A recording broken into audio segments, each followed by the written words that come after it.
There are many myths around arguably the greatest structure ever built by humans, the Great Wall of China. Some say it's so grand that it's visible from space. Others claim that you can see it from as far as the moon. Other theories suggest that the builders of the wall were left inside. Well, sorry to disappoint you, but all these impressive stories are just myths. But even with those stories busted, the Great Wall of China is an impressive and truly breathtaking structure. So let me tell you its true story. Today, China is one of the most populated countries in the world, counting as many as 1.4 billion residents. It's also one of the oldest nations in the world. It has 3,500 years of continuous written history, but the civilization existed long before that.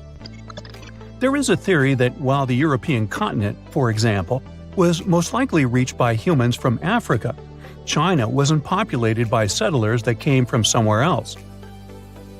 Some people believe that the Chinese civilization got formed from local Stone Age people who lived on the territory since the prehistoric period. So now, the Great Wall of China. It's truly big even by today's standard, stretching for over 13,000 miles. To imagine it better, it's almost 5 times the distance between New York and Los Angeles. Or even a bit greater than the distance between the North and South Poles. Even in modern times, people have never built anything close to this big. Of course, it didn't take a day to build the Great Wall of China. Keep going. In fact, the wall was being built for centuries. Maybe you know that ancient cities had walls around them to protect themselves from invaders. Yes, Chinese cities had them too. The first Chinese emperor united the country in 220 BCE and got a brilliant but very ambitious idea to turn all city walls into one big wall that would defend the country's border against attacks from the north. A trusted general directed the construction, enrolling a big group of workers, soldiers, commoners, and convicts. Back then, the wall was built of rammed earth and wood. In some places that were strategically important, the sections of the wall overlapped to provide maximum security. The walls were around 26 feet high on average. But the Great Wall didn't yet look like the construction we know today. Every next emperor would pick up the big wall project, strengthening and extending it, repairing, but also modernizing construction techniques. Some used bricks to build it. Others moved on to granite and marble blocks. Watchtowers and platforms weren't there from the beginning as well. They were added by Ming emperors. The watchtowers made it possible to communicate with other parts of the wall through smoke and fire messages. So, the wall is quite inconsistent in terms of material, but it only adds more charm to the construction and shows how much effort and time it took. The reasons why some parts of the wall have been standing for centuries and are still in good condition is glutinous rice flour. Turns out, this sticky rice mortar is almost like cement. It's very strong and waterproof, sealing the bricks so tightly together that even sneaky weeds can't grow between them. You may also notice that some bricks have writings carved on them. They were left by the workers who were building the wall. The purpose of those writings is quality assurance. They contain such information as location, quantity, and responsible officials. So, in the case of some problems with the quality of materials or constructions, it would be known who should be held accountable for it. Recently, a research group has looked through official historical documents of the Ming Dynasty that ruled China from the 14th to the 17th centuries. They came across records of secret doors in the Great Wall, so they decided to find them. They used a flying robot to capture continuous centimeter resolution photos of the wall. They photographed 90% of the wall that was built during the Ming Dynasty and discovered the remains of over 220 secret doors along the wall. Some of them have a specific width and height that allows only one person to go through. Others are large enough to allow 2 horses to pass at the same time. Why are the doors there? Well, the Great Wall's main goal was to protect the country from the enemy. Building doors that could let the enemy in would undermine the whole point of having a wall. So, of course, the doors were secret passages. They perfectly matched the surroundings topographically, and the exit on the outside was camouflaged with bricks so that it was almost completely indistinguishable from the brick wall. The wall was never just a defensive wall, and it was never completely closed. It could be opened on demand. It was also a structure used for trade and commerce, communication between inside and outside the wall, and of course, for defense and spying. Some doors were used for trade with the other side. Through smaller doors, a person would sneak out to spy on the enemy that lived on the other side. The hidden gates were also useful for a sudden attack. As you remember, some gates were camouflaged with brick on the outside. The exit was so indistinguishable that the enemy had no idea exactly where it was located. The inside entrance for Chinese soldiers was hollow, so they could walk through the wall and break the camouflaged exit gate from the inside, starting their surprise attack. Now, even though the main point was to prevent outsiders from getting into the city, the wall wasn't too effective on that matter.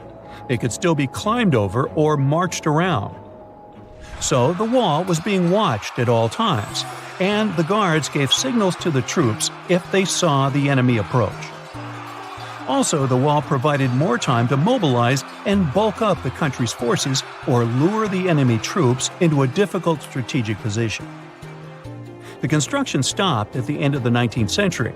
The wall lost its strategic and military importance due to technological advances.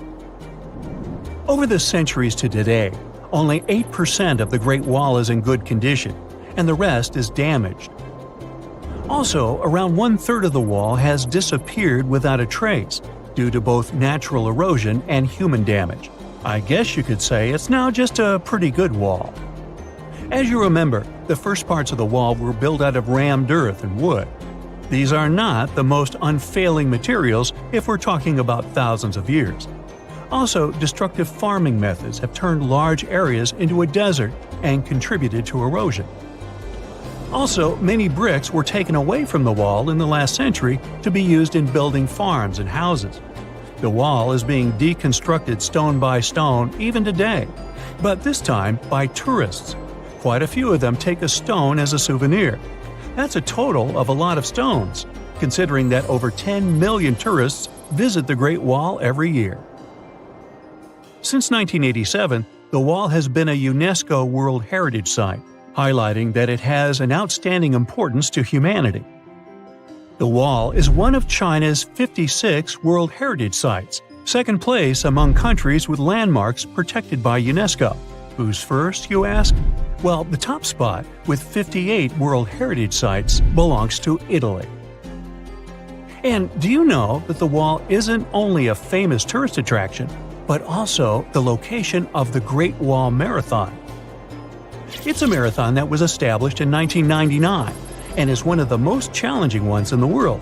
You guessed right, people run along the wall, including all the steps. There are 3 distances, so that participants can run a full marathon that is 26 miles, a half marathon that's 13 miles, or just have a fun run of 5 miles.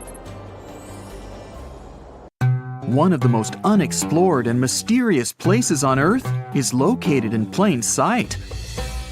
It's one of the most majestic monuments of humankind. The wonder of the ancient world hides a secret that scientists and archaeologists still can't solve. This is the Great Sphinx of Giza in Egypt. The huge sculpture of a lion with a human head was carved out of rock about 4,500 years ago. Scientists still don't know the exact date of its creation and are also unaware of who built it and what for. There are many assumptions and theories, but none of them has been confirmed. Most people have seen this majestic sculpture either in photographs or in reality, but almost no one knows what's hidden underneath it. The statue of the Sphinx was carved from a single piece of limestone. It was painted. The remains of color pigment on the surface prove this. In the distant past, the Sphinx looked much brighter and more colorful than what we see now. But even after thousands of years, its greatness hasn't diminished. And by the way, Sphinx is not the real name. It was invented by the Greeks about 100 years or more after its creation. Initially, the Egyptians called the statue Hor-em-Akhet. There are many legends and theories saying the Sphinx is there for a reason. It's like a watchdog that guards the tomb of the pharaoh and the secrets of ancient Egypt. These legends become more plausible when archaeologists discovered hidden entrances at the feet of the Sphinx. They believe that these secret passages are the beginning of the tunnels leading to the halls with treasures. You can find a lot of stories on the internet that claim the Sphinx hides the Hall of Records, a repository filled with ancient and secret knowledge. One of the main artifacts of this repository is supposed to be the records of the ancient mythical state of Atlantis. According to legends, the entire library from this city was moved under the Sphinx. The entrance to this library must be located next to the Sphinx's right paw. Many archaeologists tried to find this entrance, but came away empty-handed. Also, there are many images with detailed diagrams of the underground city that consists of a network of tunnels and chambers under the Sphinx. Someone says there are structures as tall as 12-story buildings hiding underground, but there's no evidence of this. Archaeologists, even after millennia, continue to explore the mysterious sculpture. At the same time, many Egyptians don't want to learn more about the Sphinx. They're terrified of awakening something supernatural. In 1998, scientists discovered tunnels leading to empty caves under the Sphinx. They found evidence of earlier excavations there. It's quite possible that someone managed to find the treasures and take them away. Some people believe Egyptians found some kind of artifact under the Sphinx that has the power of unknown advanced technologies.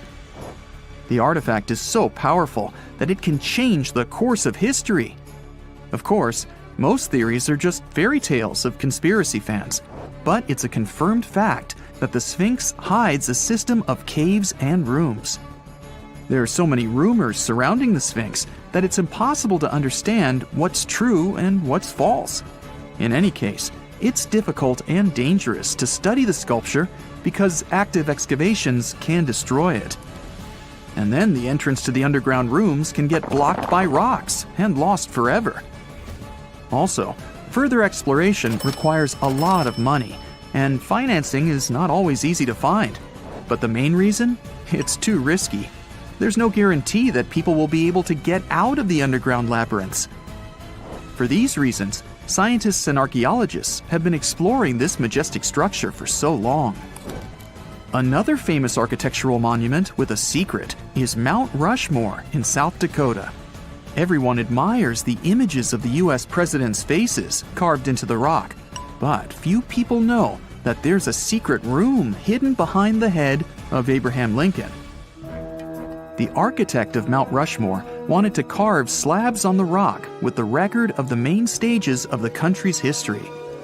But his plan was too complicated to carry out. Then he was offered to implement it on a much smaller scale, to build a secret room inside the mountain.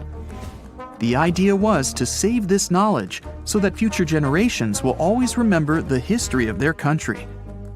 Unfortunately, the architect didn't have time to finish his work. The construction stopped for several decades. But in the late 90s, the project was resumed. Porcelain enamel panels depicting the history of the U.S. were placed in the room. It's possible that these plates will be stored there forever. But people can't see them, at least for now. The room is inaccessible to tourists as it's too difficult to get inside. Another secret room is located in the Empire State Building. More precisely, it's not even a room, but a place where you can take cool photos.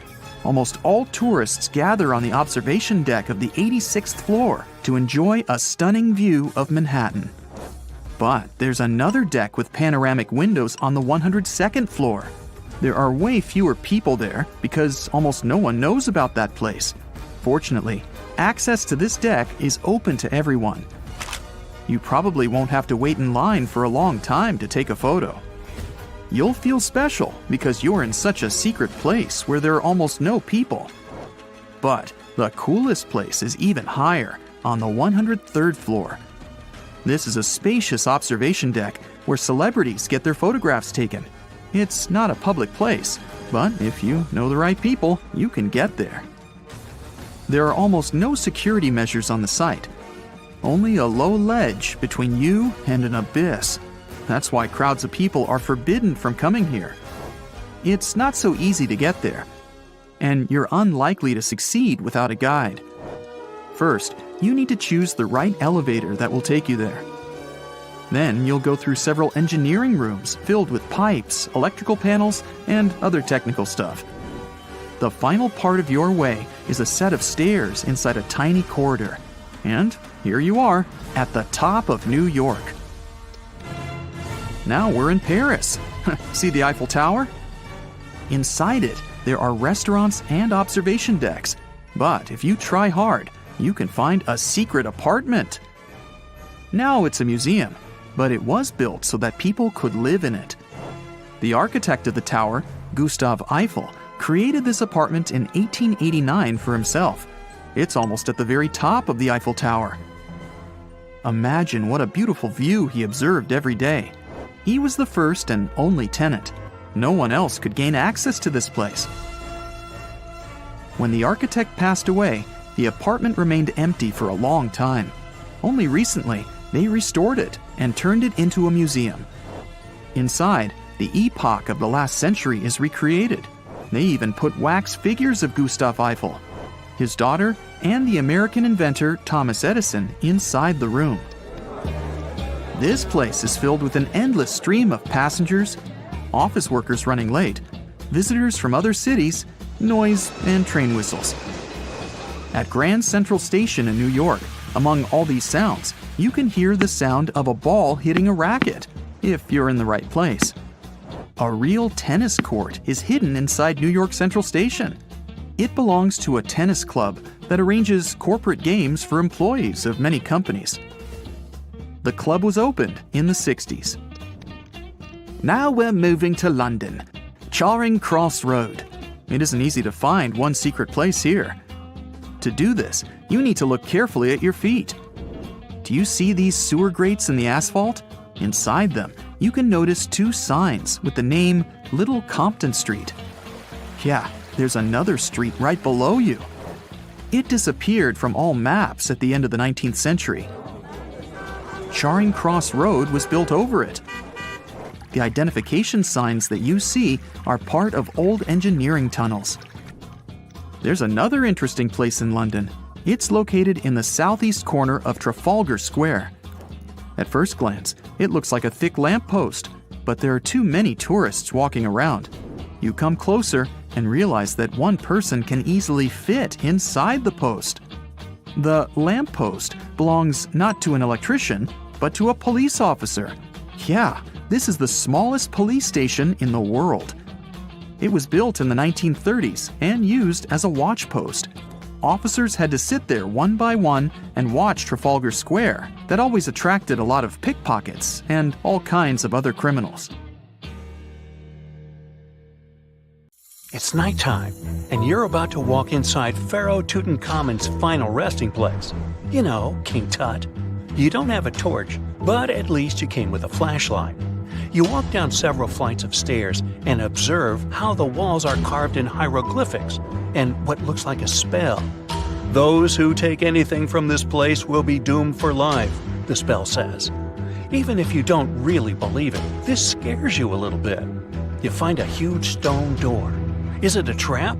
You manage to open it, but oh no, it's only an empty chamber. You check your map. It seems like you're heading in the right direction. After what feels like hours, you realize you must be trapped inside a labyrinth. You try to retrace your steps, but you can't find the door where you came in from anymore. That's it, you think to yourself. You've fallen for the Pharaoh's trap. What's worse, you didn't bring a lunch. Okay, so we've all seen Hollywood movies where the main character is exploring ancient ruins and faces some seriously dangerous traps, right? We've been told Egyptian royalty protected their final resting places with venomous scorpions and snakes, sliding doors that will trap you for life, and giant rolling boulders that will crush anyone on their paths. The thing is, were these traps truly real? Well, I regret to be the one to break it to you, but this is all fiction. These elaborate traps were too technologically advanced for ancient civilizations to pull off. That is not to say, however, that there weren't any traps at all. Ancient civilizations, like the Egyptians and the Mayans, are known for their practice of building entire monuments dedicated to the ones who had passed away. These structures would often reflect the position of person occupied in society. So, for the really important people, the VIPs of their times, massive monuments were built to host their bodies long after they were gone. Some of these civilizations believed that a person's life would continue on the other side of the veil. For that reason, a person would be buried together with the belongings of their current life. If they had a lot of money and power and stuff, that meant their resting places would be filled with riches and gold. Now imagine if you lived in ancient Egypt and you knew exactly where all the pharaohs' tombs were located and had heard rumors of the amount of wealth kept in these places. Maybe you would be tempted to go check it out, right? We're talking about large rooms filled from floor to ceiling with golden artifacts, jewels, and even money. I mean, it does sound tempting. And since there weren't any security guards protecting the entrance of these places, Egyptians needed to get creative as to how they would protect these riches. These old civilizations found some traps to be useful. A recurring one was building empty rooms inside the monument to confuse a burglar. Now, let's take a look at Amenhotep III's final resting place as an example. It was built in the city of Luxor, in a spot also known as the Western Valley of the Kings. Two French engineers originally discovered the monument between 1905 and 1914 CE.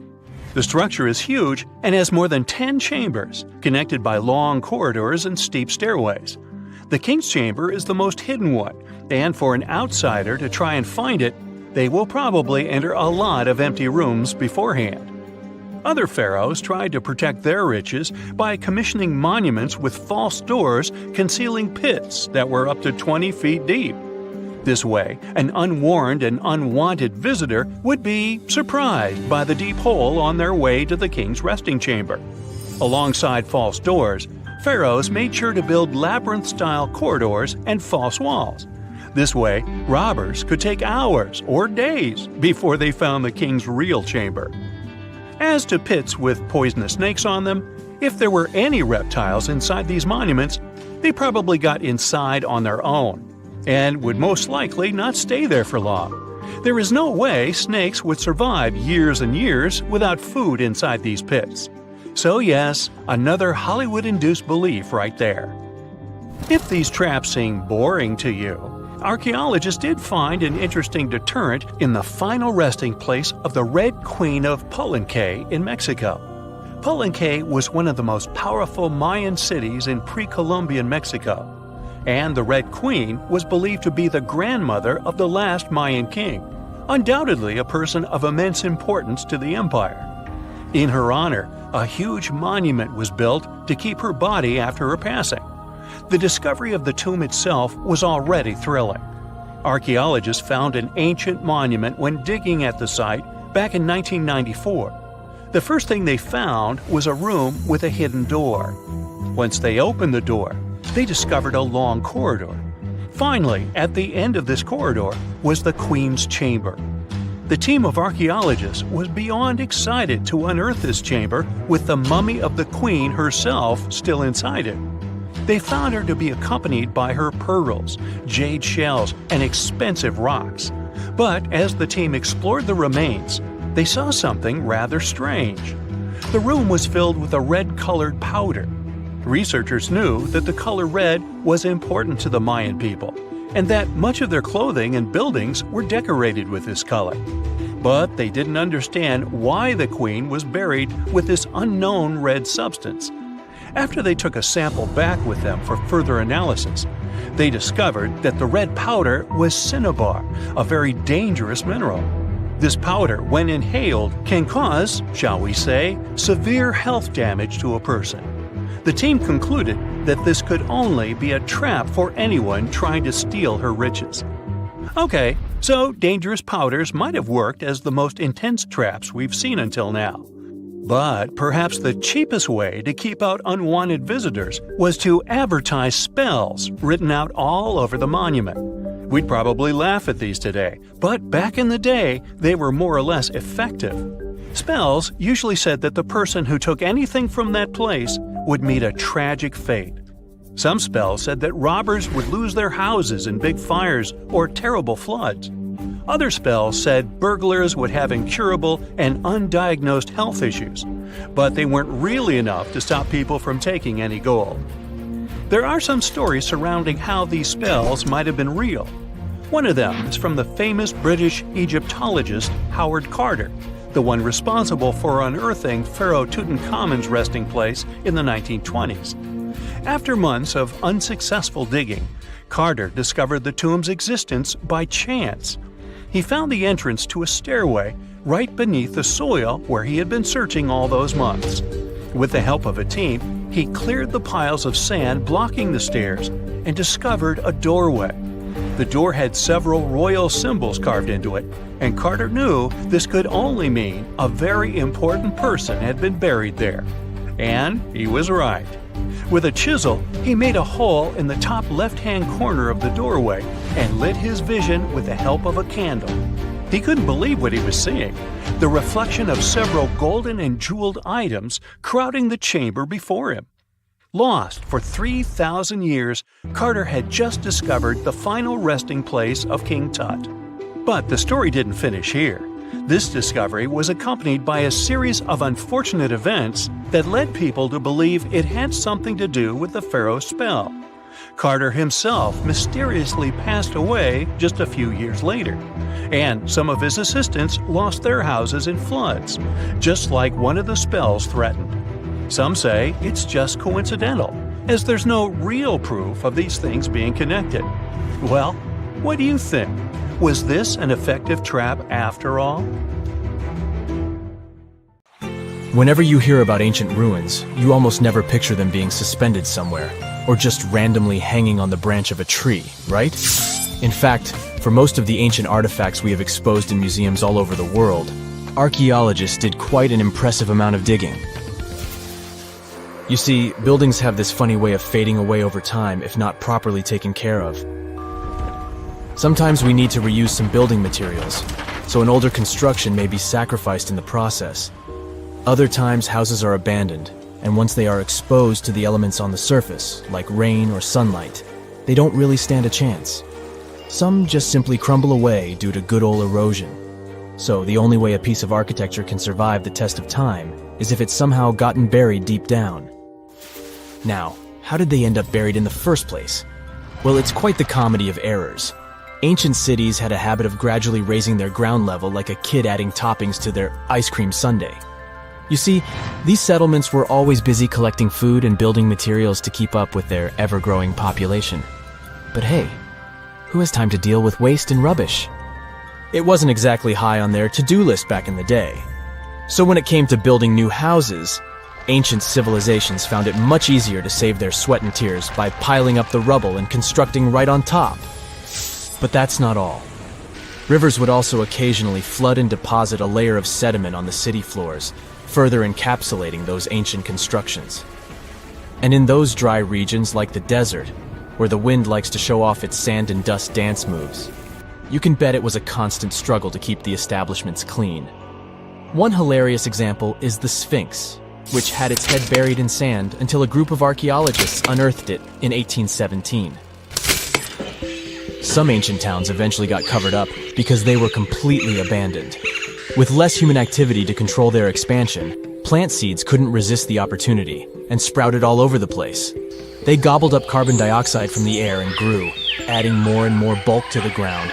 Those cheeky roots even decided to stabilize the soil made from decaying plant matter, creating layers upon layers of earthy goodness. It's like the ultimate DIY project Mother Nature embarked on, with plants as her loyal helpers. The act of digging into the secrets of ancient civilizations is not just about unearthing a lost world. It's also an epic quest to reveal the hidden treasures beneath layers of history. But how do archaeologists know where to dig in the first place? If everything is covered in layers upon layers of sediments, debris, and plant roots, They must have some sort of system they rely on before embarking on a new project, right? For starters, they're not always the ones suggesting an archaeological dig in a certain location.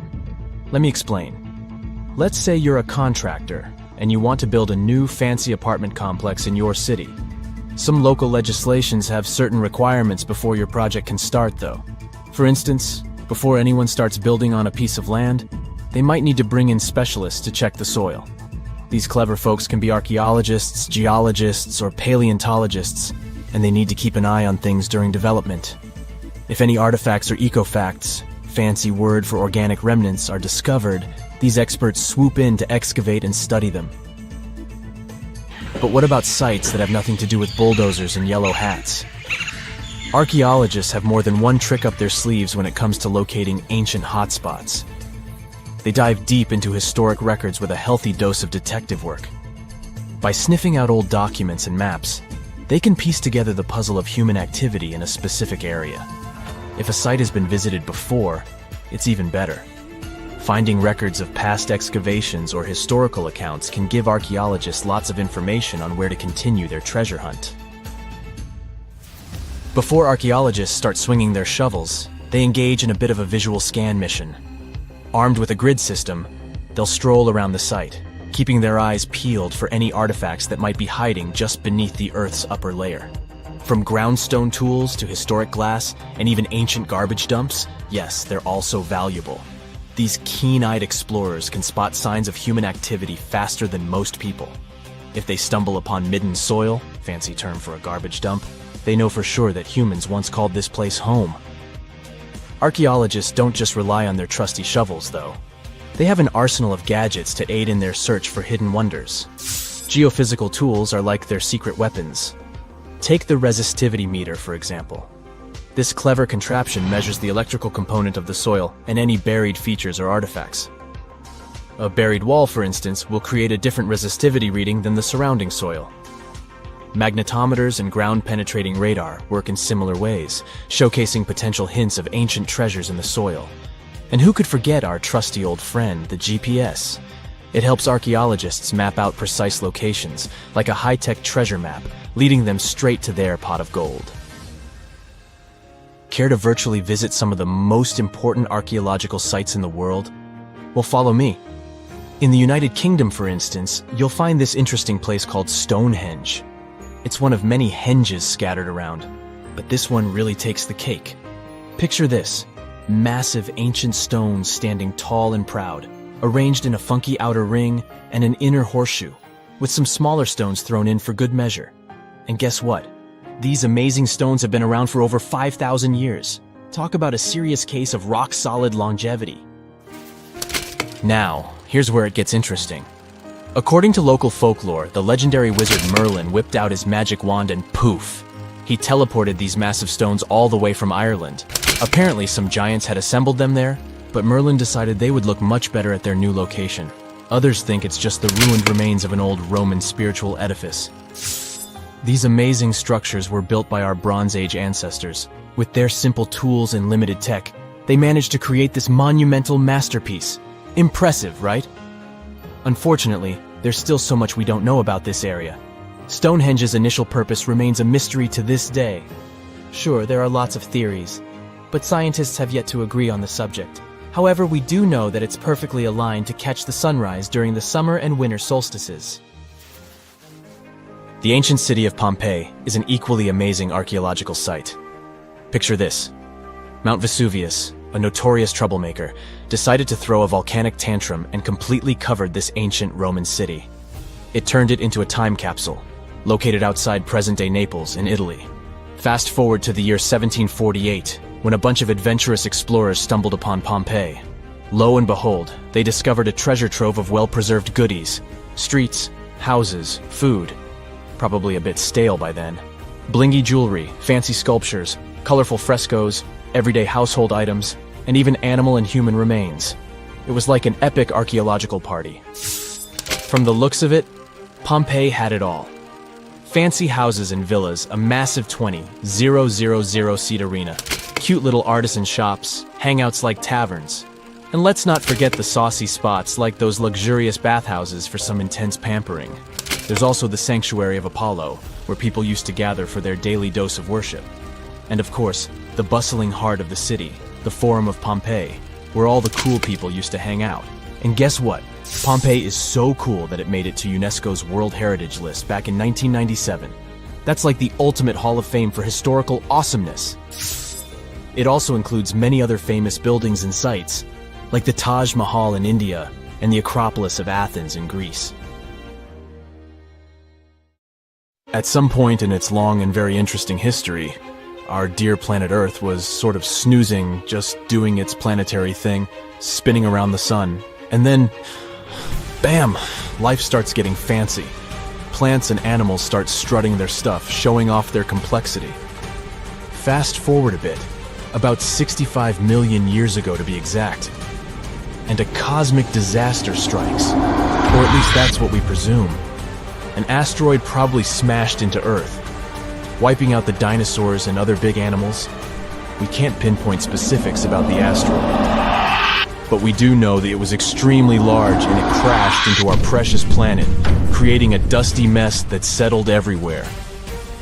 You can still find remnants of that dust layer in sedimentary rocks today. If you dig beneath it, you'll uncover a whole bunch of fossils. These prehistoric creatures were living it up before the asteroid crashed the party. Think of it as the planet going on a cleaning spree, leaving a bunch of empty spaces waiting to be filled. And guess who took the opportunity? Mammals! These furry little critters were the ones to rise to fame. But why is it that this disaster became such a great opportunity for mammals? It's pretty simple, actually. With no big bullies around, they grew, multiplied, and had a population expanse. All kinds of mammals joined to fill in the blanks. Primates, rodents, basically, the whole furry gang. We're talking about placental mammals, marsupials, and even egg-laying mammals, adding some serious variety to the mix. We like to think of primates as our closest relatives here on Earth. What's their story? Well, around 63 million years ago, just a couple of million years after the dinosaurs' final dance, the primates decided it was time for a family reunion. They split into two groups, the dry-nosed primates, who became the cool monkeys and apes we know today, and the wet-nosed primates, who went off to become lemurs and aye-ayes, hey-hays. The fun didn't stop there. About 58 million years ago, the dry-nosed primates began their own little mission. One special guest called the tarsier, arrived on the scene, featuring big eyes that were perfect for late-night shenanigans. This tarsier took a different path from its primate relatives, embracing its unique niche and evolving separately. To this day, the tarsier is the only primate that feeds exclusively on meat. These little guys have a taste for insects, small birds, rodents, and even lizards. But that's not all that makes them unique. Their eyes are twice the size of their brains. Also, their heads can do a full 180-degree spin, just like an owl. Because of their features, the tarsiers are the true kings and queens of the night. With their superpower of ultrasonic tracking, they can spot their prey instantly. Plus, their legs and feet are like springs ready to launch them into action. They've got this special ankle bone called the tarsus, which gives them those epic leaping skills. Hence the name, if you were wondering. But let's leave these little critters to rest and get back to our story, shall we? About 55 million years ago, the Earth cranked up the heat, literally. This sudden hot pod was a bit too much for many deep ocean dwellers and plants to handle, and they bid their farewells. But hey, every goodbye is an opportunity for something new, right? The oceanic mammals known as cetaceans, saw their chance and took it. They splashed into those empty niches, becoming the rulers of the sea. In this category of creatures, you can find the blue whale and the dolphin. A special primate guest made an appearance around 47 million years ago. Scientists now affectionately call the fossil of such a creature Ida. This little wonder caused quite a stir, initially hailed as the missing link in human evolution. But here's the hilarious part. It turned out Ida was not one of us dry-nosed primates, but a cheeky wet-nosed one. Moving forward to 40 million years ago, This is when another big event happened in the primate world. The New World monkeys, our distant cousins, decided to take a different path and branch off from our lineage of Old World monkeys. They packed their bags and set off to conquer South America, where they're still living it up today. What's the difference between the two, you might ask? Well, one crucial thing that sets them apart is the fact that the Old World monkeys had nostrils that pointed downwards. Around 25 million years ago, another troop of apes entered the scene, and these guys had something special: the lack of a tail. These unique creatures would go on to become our closest relatives. We're talking apes and great apes, the cool gang who share a whole lot of genetic similarities with us. The first ape to break free from the monkey madness was the gibbon. About 18 million years ago is when this little acrobat swung into the picture. A few million years later, the great apes made their grand entrance too. Orangutans were the pioneers, venturing into the wilds of southern Asia. We're getting closer and closer to the present. It was 7 million years ago when the great apes took a major fork in the evolutionary road. One path led to our ancestors, the future Homo sapiens, and the other path led to chimpanzees and bonobos. These two primate branches remained united for a few million years before finally going their separate ways. 5.6 million years ago, a game-changing ape, called Ardipithecus, made its way into our evolutionary history. It had a special talent: bipedalism. That's right, this was one of the first apes to walk on 2 feet, probably making its primate buddies raise an eyebrow or two. The real showstoppers, however, arrived around 4 million years ago: the Australopithecus crew. These were the earliest members of the Hominina hominina subtribe, our tribe. What made them so special? Well, probably the fact that they brought some serious tools to the game. Stone tools, to be precise. It seems that at some point in their evolution, these clever primates started using stones to make their lives easier. Now here comes a crucial turning point in our story. About 2 million years ago, our ancestors faced a food shortage. Survival of the fittest was the name of the game, and 2 strategies emerged. Group 1 went for stronger jaws, allowing them to chomp on tough foods like nuts. Group 2 had a different idea. They opted for weaker jaws, but bigger brains. They wanted access to a wider range of food options. Obviously, the bigger-brained group took the prize. And here's where our gang comes into play. Around 2.5 million years ago, a type of primate also known as handyman made its mark on history. These clever beings had larger brains and knew how to put those neurons to good use. About 1.9 million years ago, a new star emerged, Homo erectus. These creatures not only walked upright, but also had brains that were almost twice the size of the handyman's. They took the world by surprise, becoming the first of our direct ancestors to venture out of the African continent. They even knew how to tame fire. Approximately 700,000 years ago, the world witnessed a culinary revolution. The earliest evidence of cooking appeared. And around 500,000 years ago, our ancestors decided it was time to become a bit more fashionable, donning the first evidence of clothing. Our very own species came to be just 300,000 years ago. Told you we were late to the party. But the world was never the same after the appearance of Homo sapiens, the anatomically modern humans. Alongside our other relatives, we emerged, ready to conquer the world with our innovative minds and complex societies.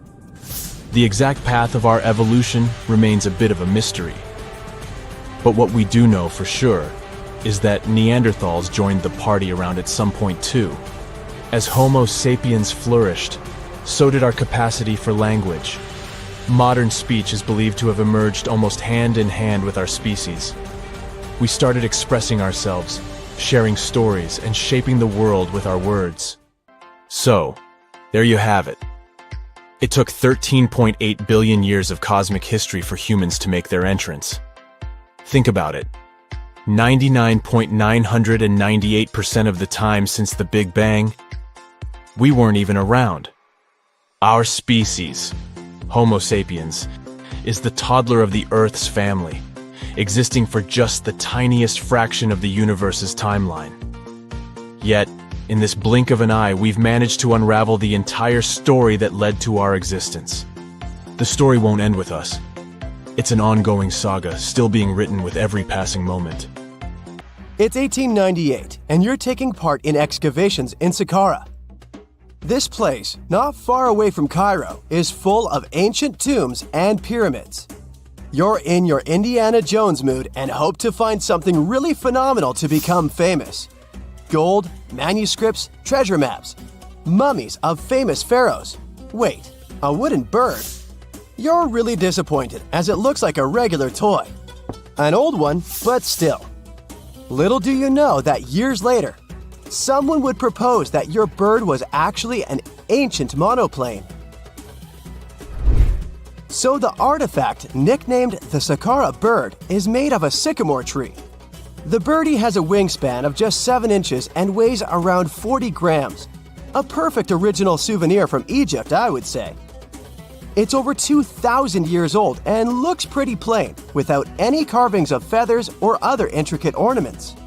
It has a beak and eyes though, which makes our find look like a hawk, the emblem of the deity Horus. Its tail is rather unusual as it's squared, looks weirdly upright, and it seems like the sunken part of it was the place for a now missing piece. Humans love solving a good mystery, so there have been several attempts to explain the use of the birdie. First, quite simply, is that it was a ceremonial object. The second idea is that it was a toy for a child from some well-off family. It could have been some sort of boomerang, which was a popular concept in ancient Egypt. Then there was a theory that the bird had been used as a weather vane. But this one has been debunked as the figure doesn't have any holes or markings, except for the one made at the museum in Cairo to fix the exhibit on a stick. So there was no way to hang it in the past. Almost a century after the bird was found, Egyptologist Dr. Khalil Masiha proposed a new theory that it could have been a model of a monoplane. He believed the bird was missing a horizontal tailplane. Otherwise, it had its wings set at a right angle, similar to that of modern planes. It could have worked to generate the aerodynamic lift necessary for flights. Dr. Masiha also claimed that it was common at that time to place miniature models of technological inventions in tombs. So, did the ancient Egyptians really invent the plane in 200 BCE? That would make the Wright brothers, who are considered the inventors of aviation, really upset. They made one of their first flights only in 1903. There's just one way to know for sure, and that is to test the model. But you know, the ancient museum in Cairo would unlikely let one of their cherished exhibits fly around like a toy. That's why glider designer Martin Gregory built a similar model, this time of balsa wood, and concluded that even with the missing tailplane, the plane wasn't much of a flyer. Case solved? Not really. This didn't sound convincing enough to the History Channel, so they invited an aerodynamics expert to build another replica of the bird. He tested it in weather conditions similar to those in Egypt and was impressed with the little plane's abilities. So, if they did invent the prototype of a plane back in the times of pharaohs, it would be a good example of an oopart. That's an out-of-place artifact, an object that's way ahead of its time in terms of technology or history. And the Sahara bird isn't the only example of such a revolutionary concept. In 1901, a group of divers retrieved the Antikythera mechanism from an underwater shipwreck near the Greek island of Antikythera. It's been dubbed the world's first analog computer, and it's currently dated around 100 BCE. The bronze mechanism could tell the position of the sun, moon, planets, and stars, as well as the lunar phase, the dates of upcoming solar eclipses, and even the speed at which the moon moves through the sky. No one's sure who used it and how or where it was made. But it's obvious that it's extremely precise and way too advanced for its time. The first flushing toilets in the world were invented in the middle of the 20th century. Just kidding. The ancient Minoans on the Mediterranean island of Crete and the Indus Valley civilization both came up with this brilliant invention at the same time, around 4,000 years ago. The plumbing and sanitation were so well done that no one managed to design anything better until 2,000 years later. One ancient Minoan lavatory was discovered at the Palace of Knossos. It looks like it had a wooden seat set over a tunnel that directed water from a rooftop reservoir to an underground sewer. Other varieties got water from jugs. Only the super rich people could afford all this glory. So if you wanted to shop for real estate back then, the flushing toilet would be a telltale sign you were in the rich neighborhood. Automated doors became a cool, seemingly new invention back in 1931. But the technology behind them is actually much older. Think the 1st century CE old. Mathematician and engineer Heron of Alexandria came up with a hydraulic system to open and close temple doors. To bring it into action, you need to light a fire to produce heat. There was a brass pot under the fire, half filled with water. The inventor connected the brass pot to containers that acted as weights. When the fire was burning, the water moved into the containers. They went down and pulled the ropes. It was nothing like a supermarket door that opens in front of you before you even have time to think. Heron's door took hours to open, and there was no way to stop the process. That's why they only opened the doors once a day before people entered the temple, to add some mysticism at the temple during ceremonies. Spooky. Looks like the first ever battery was invented in Baghdad around 2,000 years ago. A German archaeologist found this oval-shaped clay jar in 1938. Scientists are still not sure what purpose it served and who exactly invented it. There is a theory that it was used for electroplating objects with precious metals. When they filled it with a weak acid like vinegar, the battery produced around 1 volt of electricity. Another theory says it was a vessel for sacred scrolls. Would you like to buy contact lenses designed by Leonardo da Vinci himself? In 1508, he invented a glass lens with a funnel on one side. You were supposed to wear it with water inside to improve your vision. Sounds a bit uncomfortable, doesn't it? So, around a century later, French scientist René Descartes decided to improve the idea and make the cornea contact the future lenses. Contacts because they contact your eyes, get it? The glass tube with liquid did help improve vision, but blinking was sadly impossible. 2.5 centuries later, new technologies in the glass industry let scientists design contacts that would fit in the eye and even let the wearer blink. Thanks, guys! Still, those lenses were made of heavy blown glass and didn't let the eye breathe. About 50 years later, contacts became plastic, lightweight, unbreakable, and scratch-resistant, but still covering the entire eye. And then, in 1948, an English optical technician accidentally sanded down a plastic lens and figured out they'd still be in place even if they covered only the cornea. Imagine you're living in 19th century London and need to send a message to New York. It would have taken about 10 days to get there by ship. So when delivery time went from days to hours in 1858, it was a true sensation. The first message was sent by Queen Victoria herself. It was all made possible thanks to the transatlantic telegraph cable, running under the ocean. Sadly, the new cool invention only lasted a few weeks. It took years to bring it back to life. A comfortable abode with a gorgeous view of the Mediterranean Sea will serve as a perfect rain shelter. Well, this is what a real estate advertisement might have looked like for Neanderthals 100,000 years ago. Welcome to the weird and wonderful caves you could live in, or not. Of course, back then, neither real estate and advertising had been invented yet. Never mind the fact that Neanderthals couldn't build houses and often lived in caves. Yet, one of those caves looks an awful lot like a residential building. It's situated inside a high limestone cape called the Rock of Gibraltar. If the Neanderthals had had an economy, the caves inside this rock would have cost a bundle. Navigators discovered it in 1907. They just spotted a big hole inside the fortified rock. For many years, scientists have studied this place and found some traces of Neanderthals. They discovered ancient tools in the cave and bones of old animals. But the coolest thing was, they found 4 caves inside the rock. It was like a residential complex. Neanderthals lived alongside neighbors and helped each other hunt and fish. They created feather decorations and painted abstract drawings on the walls. Imagine our ancient predecessors hanging out in these caves 100,000 years ago. And now, scientists hang out there and study the primeval past of Neanderthals in detail.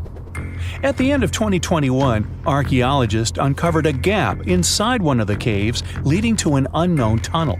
They crawled through this hole and opened a new space under the cave roof. This place has been closed off from the outside world for over 40,000 years.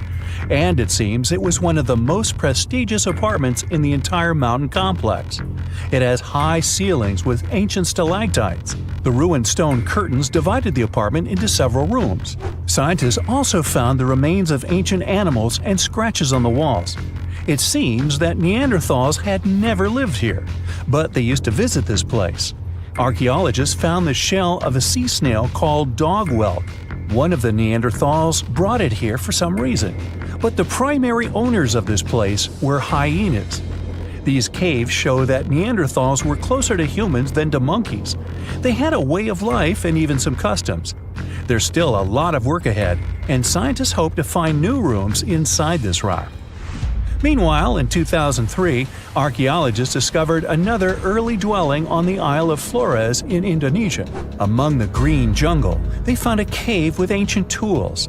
At first, everyone thought the human ancestors lived here, but then scientists discovered an unusual skeleton of an adult. A thorough analysis showed the skeleton belonged to a 30-year-old woman, 3.5 feet tall, just above the waist of an average adult. The woman's weight was equal to the weight of an adult shepherd. The skeleton didn't belong to Neanderthals or Australopithecines. It was a new unknown species, which scientists called Homo floresiensis, or simply the Hobbit. Also, there were remains of unusual ancient animals in the cave. It was an elephant the size of a cow, some large storks, and giant rats.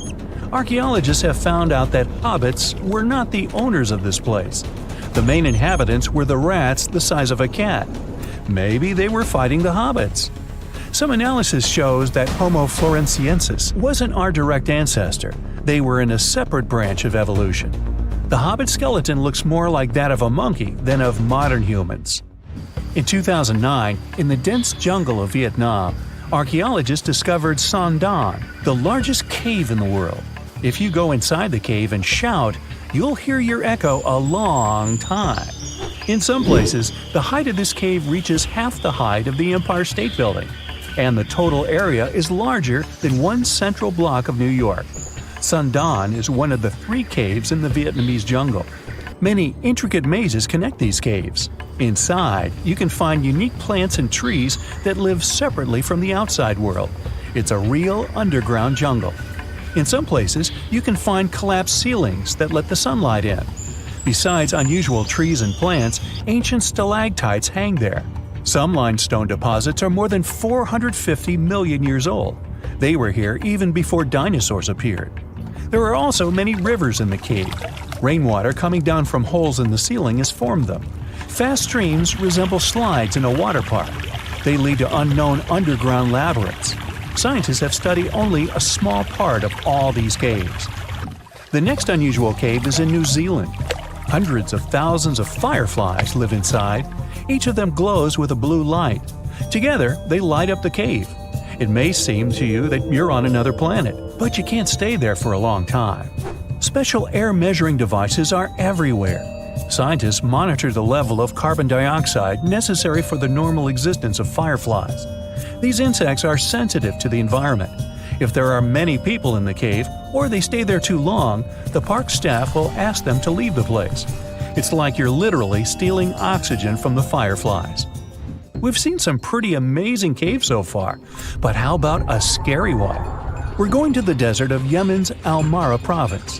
What we're looking for is not a cave, it's just a black hole in the ground, right in the middle of the desert. It's big, the size of a basketball court. It's not its size that could scare you, but what's inside. Scientists are still not sure what it is. From the depths of this black abyss, a disgusting smell of rotten eggs constantly comes out, and sometimes you can hear some strange, frightening sounds. The blackness of the giant hole in Yemen absorbs all the sun's rays, so you won't see what's there even with a powerful flashlight.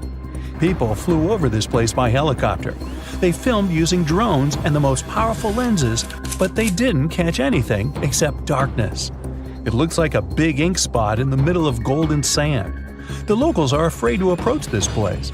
They believe the cave leads to another dimension where evil creatures live. At the moment, the giant hole in Yemen is one of the most poorly studied and mysterious phenomenon of nature. How did it appear? How old is it? Where does it lead? Scientists are trying to find the answers to these questions. There are theories that the hole appeared because of construction work. Geologists drilled the soil nearby in search of minerals. It could have caused fluctuations in the Earth's crust and collapsed the surface. But no one can prove this theory, yet. And now, imagine a place where sunlight has not penetrated for more than 5 million years. There's little oxygen, and it's cold and damp. Still, life is born in this place, not only microbes and bacteria, but also something bigger. The living conditions in this cave are very different from the usual ones, so, in a sense, this cave is like another planet. It's the Mojave Cave in the southeast of Romania, near the Black Sea. The entrance is a small hole in the ground. Inside, a tunnel leads deep below the surface.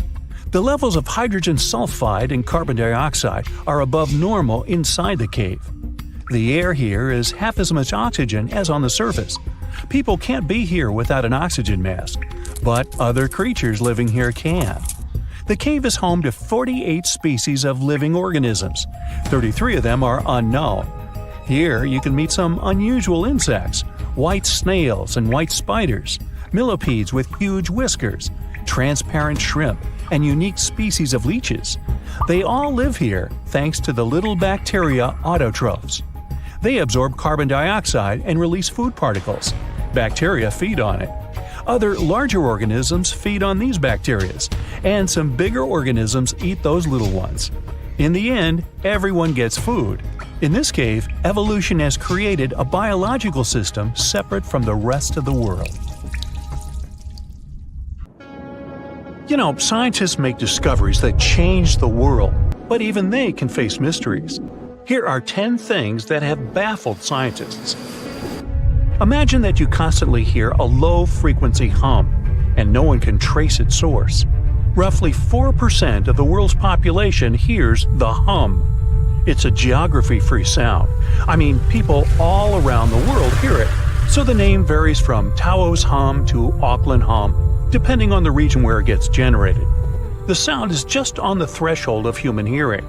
People hear it less when they're outside, and it gets louder indoors, especially at night. What's even scarier is that you cannot unhear it once you've heard it. Some folks say it started in London around the time of Charles Dickens, who wrote A Christmas Carol, and the low-frequency sound actually comes from the humbug. Or not. Actually, the earliest cases were recorded in Bristol, UK, dating back to the mid-1970s. Scientists have various theories about where the hum comes from and why only some people can hear it, yet they don't have a clear answer. It could occur when ocean waves move along the ocean floor. They shake the Earth when they collide with continental shelves. Or this might be happening because of volcanic eruptions and earthquakes. Oh, and how about ultra-low frequency radio signals used to communicate with submarines or even 5G? Upsweep is another type of unidentified sound. It was discovered in 1991 in the Pacific Ocean. The sound is high enough to be recorded throughout the ocean. Scientists theorize that the sound could be related to underwater volcanic activity. Interestingly, the volume of the sound has been diminishing compared to its volume when it was first discovered.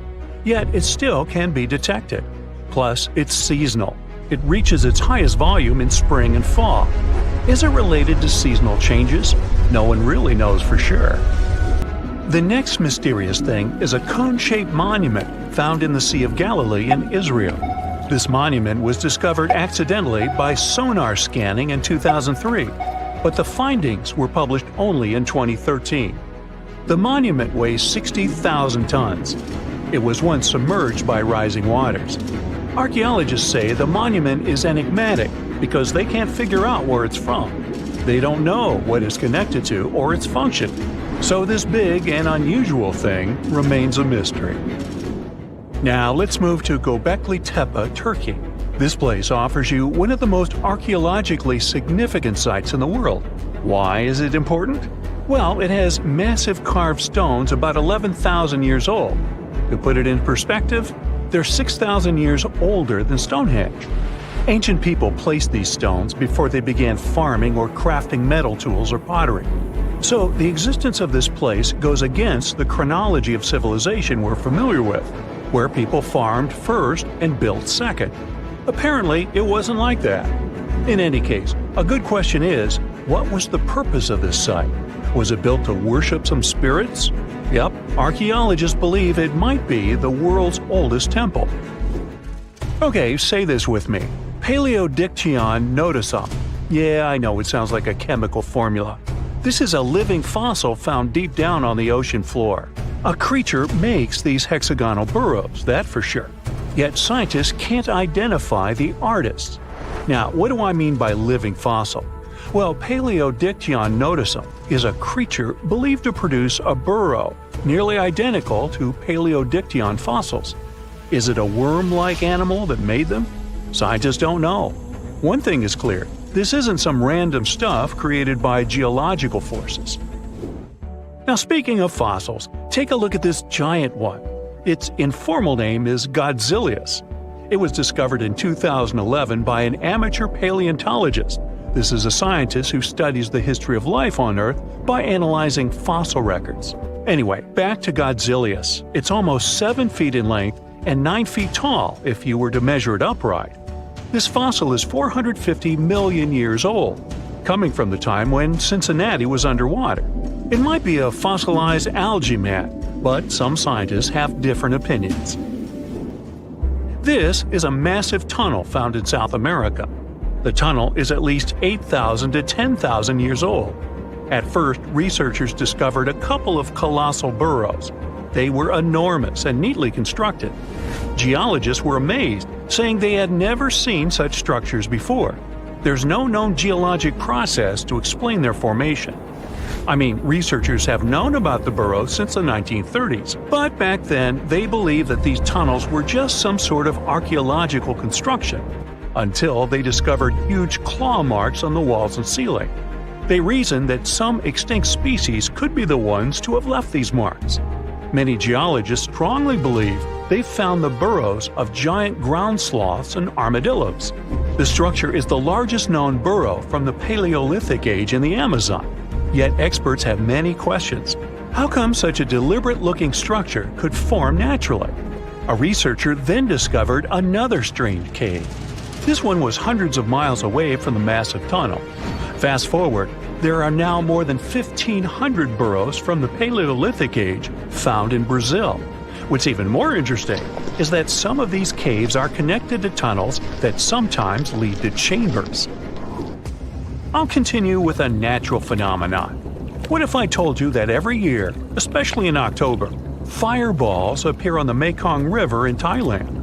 According to legends, Naga fireballs are a call for Buddha to return to Earth, and river serpents are the ones making these calls. Well, that's a myth, but what does science say about it? Is it related to a flammable gas?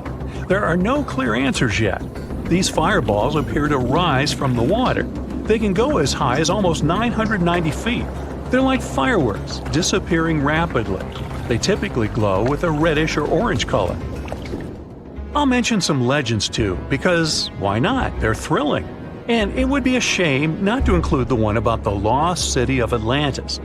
As you may know, the legend says that Atlantis submerged into the ocean around 11,000 years ago. Since then, not just scientists, but also treasure hunters and philosophers have been searching for the lost world. Could Bimini Road be a trace? In 1968, a diver found strange stones off the coast of North Bimini Island in the Bahamas. The stones look human-made. It's like they were evenly spaced out and laid in an orderly row. It baffled scientists, but not for long. Carbon dating analysis of the blocks revealed that geological forces created the road naturally. There weren't any tool marks or signs indicating that the blocks had been stacked or something. The research is continuing, but yeah, scientists generally believe that the rocks were created by erosion. Well, I guess the time of Atlantis hasn't come yet. Okay, picture this. You're wandering on the beach, and you see dozens of octopuses walking past. In 2017, a group of people from Wales witnessed exactly this. Why did these creatures come out of the ocean? No one knows the answer.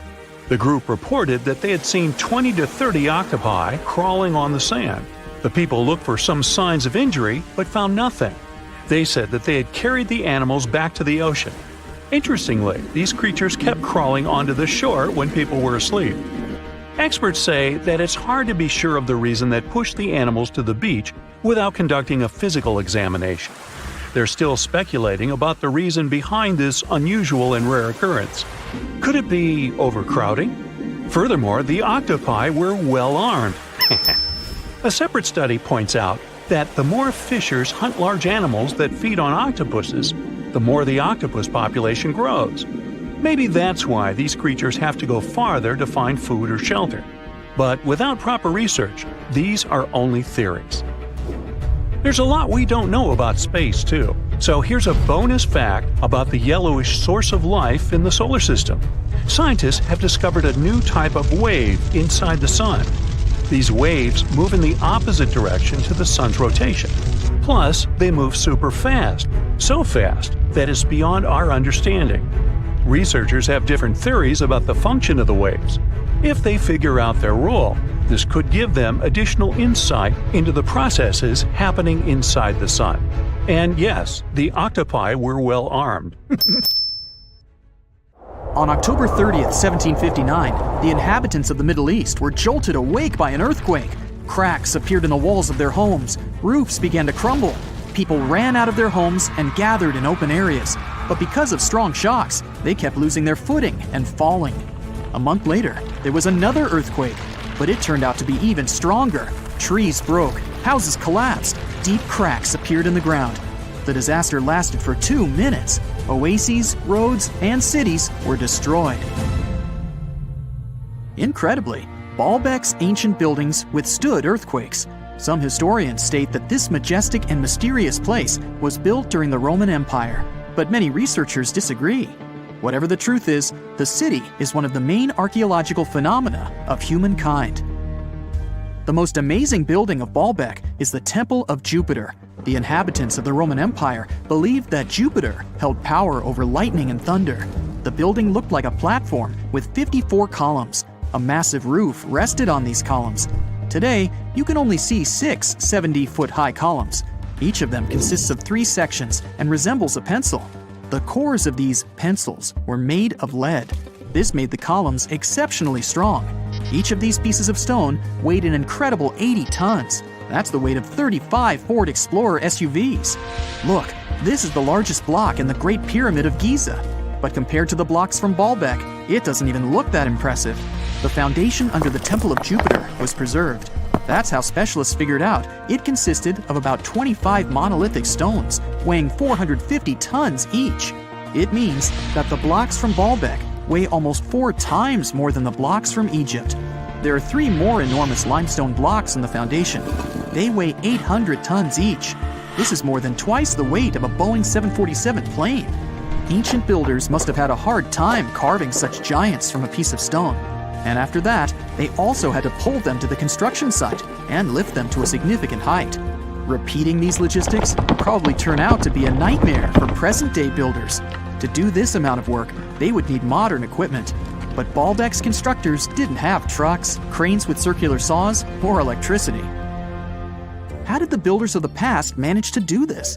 Scientists have a theory that includes ropes, winches, and lever systems. Naturally, the engineers of the past made all the gadgets from wood.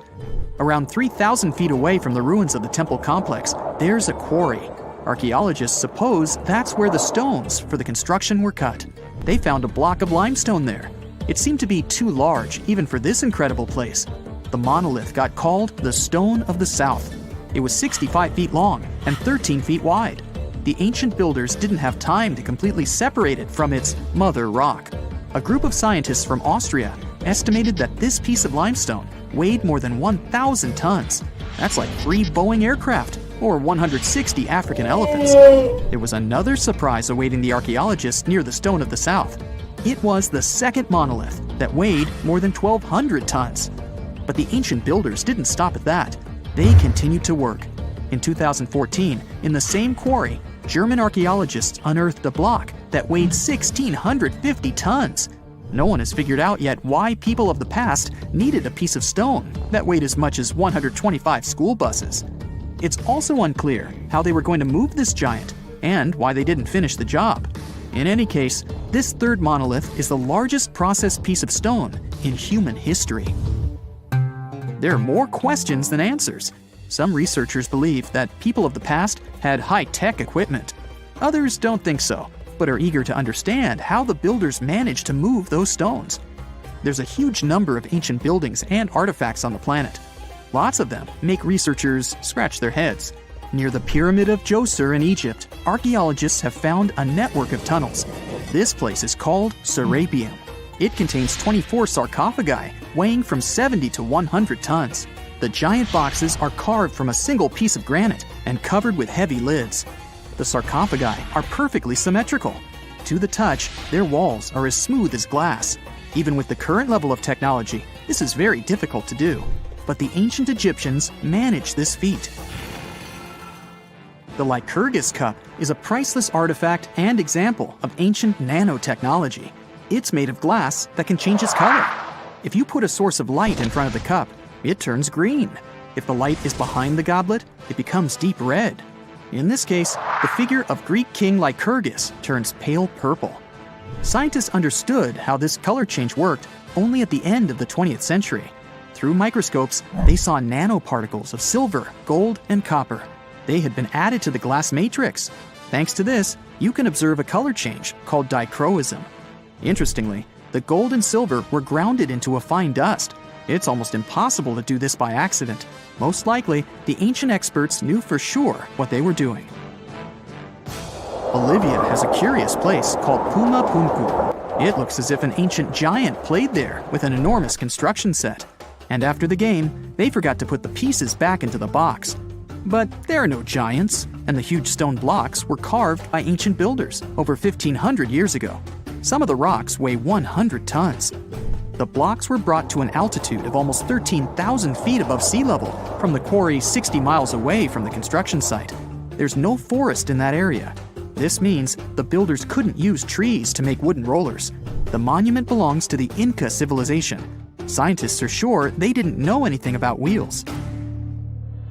In 1992, the inhabitants of a Chinese village decided to drain a pond. Their ancestors had been using it to wash clothes and catch fish for hundreds of years. They kept pumping the water out for 17 days. At the bottom of the reservoir, they made an unexpected discovery. The villagers saw an entrance to a cave going down to a depth of 100 feet. The incredible find was named the Longyu Caves. Unknown builders carved out 320,000 square feet of galleries. There are separate rooms, bridges, pools, and columns that support the ceiling. The walls of the cave are covered with strange carved lines and patterns. Scientists haven't found any information about who built the caves and why they did it. The construction technology also remains a mystery. Antonio Stradivari lived in Italy in the 18th century. He created musical instruments. More than 600 of his works have survived to this day. 500 of them are violins. One of the instruments was sold at auction for $16 million. The violins made by this master sound clear and deep. Researchers can't understand why Stradivarius instruments produce such unique sounds. Perhaps it's all about the varnish the master used to cover the violins. The answer may also lie in the wood the instruments are made of. In those days, Europe had a cold climate. Because of this, the wood became denser, and the instruments made of it sounded especially pleasing to the ear. In the Indian city of Delhi, there's a 23-foot-high pole. It weighs 6.5 tons and is made of 98% wrought iron. The 1,600-year-old pillar has no signs of rust or decay. Scientists believe that the monument is so well preserved thanks to the dry weather and the chemical composition of the metal. It might be resistant to corrosion. And still, researchers don't know how the blacksmiths managed to make an iron pillar that's not afraid of rust. It seems like a tough feat, even for modern metallurgists. The Al-Nasla rock is divided into 2 parts by a perfectly straight slit. Each boulder stands on a small pedestal. Some people believe this is the evidence of ancient laser technology. But geologists think the split happened due to the ground shifting or natural vibrations that occurred under the rock. This process led to the appearance of the crack. It had been deepening for thousands of years, and gradually, the natural monument took the form you can see today. You're walking down the street. You see a strange-looking antique shop called Ageless Trinkets of Mr. Bright. You're curious, so you enter there. You take a look at all the weird stuff. Suddenly, an old folded parchment paper catches your attention. It's a world map, but something's off with it. Instead of showing the countries as you know them, it shows the locations of 4 mythical lost worlds and civilizations. Mr. Bright, the shop owner, comes next to you after realizing your shock. This map won't let you find these places or anything, but I can explain to you the legends behind them if you want, he says. Let me begin with Atlantis. You might know it as Aquaman's underwater kingdom, but Atlantis, the fictional island, was actually first introduced in 2 of Plato's works. According to him, Atlantis was a highly advanced civilization that existed about 9,000 years before his own time, and its story had been passed down by poets, authors, and others. He wrote about Atlantis and its citizens to give a moral lesson and to teach about the dangers of arrogance, as well as the eventual downfall of those who are after too much power. In his dialogues, Plato stated that Atlantis was a great and powerful empire that was respected in all parts of the world. It was founded by beings who were half deities and half human, and became a great naval power after a while. Being an island filled with gold, silver, and other precious metals certainly helped their case. But besides that, it was also known for its breathtaking architecture and state-of-the-art technology, as well as its countless rare and exotic wild animals. Atlanteans were proud of their great achievements and the perfection of their civilization, but their excessive pride was going to bring their downfall. They believed they were so superior that they could gain control over any nation. This led them to launch a series of invasions. They conquered many of the Mediterranean lands, but when it was time to enter Athens, Athenians pushed back with an extraordinary force, so the Atlanteans were finally defeated. Plato stated that deities then got angry at Atlanteans because of how wicked, greedy, and immoral they became. So they punished them by sending earthquakes, which caused Atlantis to sink beneath the sea. Although the earliest written records of Atlantis were Plato's works, some people still believed his story to be based on truth and tried to identify the island of Atlantis with actual countries. Some people suggested it may have been located in the Mediterranean Sea, near the coast of Spain or Italy. Others thought it may have been located in the Caribbean, off the coast of Central or South America, but there was no solid evidence to support any of these claims. One theory, in particular, seemed more plausible than the others, though. Located in the Aegean Sea, the island of Santorini was the home of a highly advanced Minoan society. However, due to a huge volcanic eruption, it was destroyed about 3,600 years ago, causing the Minoan civilization to suddenly disappear. These similarities between the fictional Atlanteans and the historical Minoans made Santorini a good candidate for the speculations. Yet again, there were still major flaws with it, such as how the time when Plato said Atlantis was destroyed doesn't coincide with the time of Santorini's eruption. So Atlantis still continues to be regarded as nothing more than a popular legend in the scientific world. Now, let's move toward the northeast direction on the map, Mr. Bright says. According to Celtic Breton mythology, there once was a magnificent city called Ys, also known as Caris, that towered over Douarnenez Bay in France's Brittany region. It was the most wealthy city in the entire Atlantic. It was especially famous for its beautiful gardens and buildings, and its citizens were all living comfortably and happily there. Dahut, who was King Bradlaughn's daughter in Breton legends and literature, had a deep love for the sea. She begged her father to build a city at the edge of the sea, and that is how the city of Ys was established. Little did she know that she would be the one responsible for the destruction of her father's beloved gift. You see, since the city was surrounded by the sea, it needed to be protected by a dike equipped with floodgates, and these gates could only be opened at low tide. And the only one who had the keys to these gates was the king himself.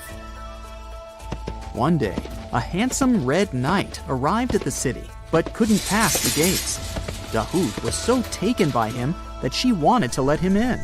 She knew that her father was the keeper of the only key to the city, so she sneaked into his room and stole it from him. Then she gave it to the Red Knight so that he could enter the city and they could be together. However, the Red Knight turned out to be the Prince of Darkness, and he intentionally left the gate open to the raging sea. The waves soon swallowed all of Ys. King Gradlaugh was able to escape on his magical horse, but Dahut couldn't. She turned into an evil mermaid who lured sailors into the sea. Today, if you go to Quimper, a city in Brittany, northwest France, you can find the statue of King Gradlaugh riding on his horse. Although the city of Ys is a legend, Brittany coast locals believe that on the days when the waters are calm, you can still hear the tolls of the city bells deep under the sea, if you listen carefully. Mr. Bright then points at the Indian Ocean on the map and says, "Now, have you heard about Lemuria?" Back in the mid-1800s, a few scientists suggested that there was once a continent that existed in the Indian Ocean, somewhere close to the south of modern-day Sri Lanka. The first one to popularize this theory was the British lawyer and zoologist Philip Lutley Sclater. In his paper, The Mammals of Madagascar, he stated that he found lemur fossils in India, and not in Africa. However, this discovery was extremely shocking to him because of the fact that lemurs' original homeland, Madagascar, is much closer to Africa. He proposed that this was possible only if some larger continent connected the two once. He stated that this continent must have eventually sunk to the ocean floor. He then named it Lemuria, and hence the theory was born. People who came after Sclater took his theory a step further and thought that Lemuria was also the home of an extinct race of humans called Lemurians, who had 4 arms and enormous bodies, and were also the ancestors of modern-day humans, as well as lemurs.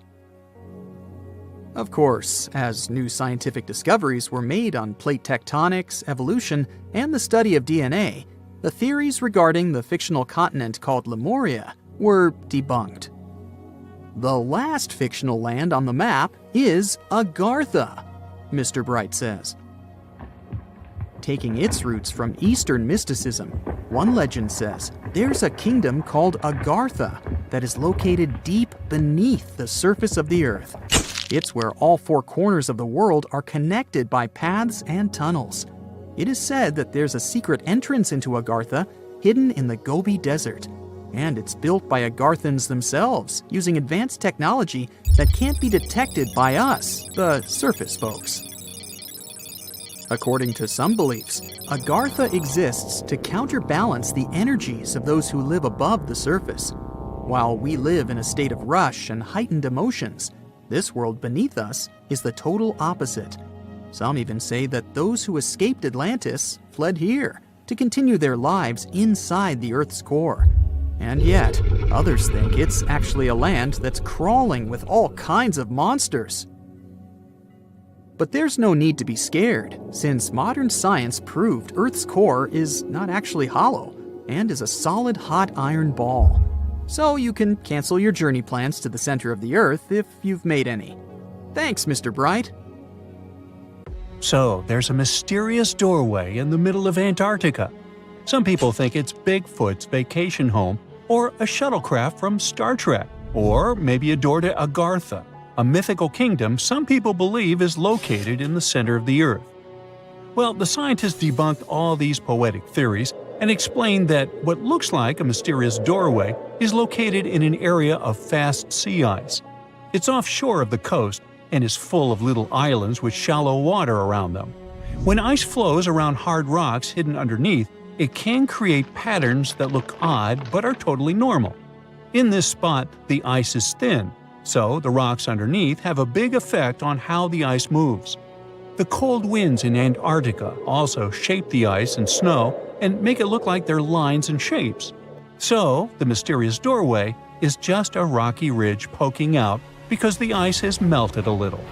The top of the doorway is the tip of the rock, and the sides are snowy trails left by strong winds blowing in the same direction. It's essentially an iceberg that got stranded and is melting in one place. One YouTuber found another out-of-place mysterious object more than 150 miles off the shore of Antarctica, a 400-foot-long ice ship. The internet went wild with theories like that the ship must have ended up there right from the Bermuda Triangle. But there was no scientific proof that it was a ship and not just a large chunk of ice. And once some other internet users revisited the place, they noticed the ice melted in the summer and the hypothetical ship was gone. Another mysterious Google Maps find in Antarctica was a pyramid. And before you make up an exciting theory about how the ancient Egyptians built a secret base here, I have to tell you it turned out to be just a mountain. It's part of the tallest mountain range in Antarctica that stretches for almost 250 miles. It's not the first pyramid on this continent, as explorers from the British Antarctic expedition found another unusually shaped mountain and nicknamed it the Pyramid. But this one didn't even have a pyramid shape. Here's one Antarctic find that definitely won't disappoint you: a giant ice shelf that reminded scientists of the Grand Canyon. A special submarine robot named RAN covered over 600 miles under the thick ice and brought back some amazing footage of icy mountains, valleys, flat plateaus, and swirly patterns made entirely of ice. One of the strangest things RAN found was giant bowl-shaped holes, or scoops, in the ice. Sadly, scientists lost track of the robot. They think that curious Wendell seals may have accidentally bumped into RAN and caused it to get stuck. To save energy, RAN probably shut itself down, and the scientists couldn't find it again. But the team is hoping to build a new robot and continue exploring this icy canyon to see how the patterns under the ice might change over the years. Another huge Antarctic canyon was found thanks to bad weather. A team of sound experts had to pause their work at the Casey Research Station in a storm. Instead of waiting around, they decided to use the unexpected free time to map the seafloor near Adams Glacier. And that's how they found a canyon that is almost 7,000 feet deep, almost 30,000 feet wide, and stretches over 28 miles away from the glacier.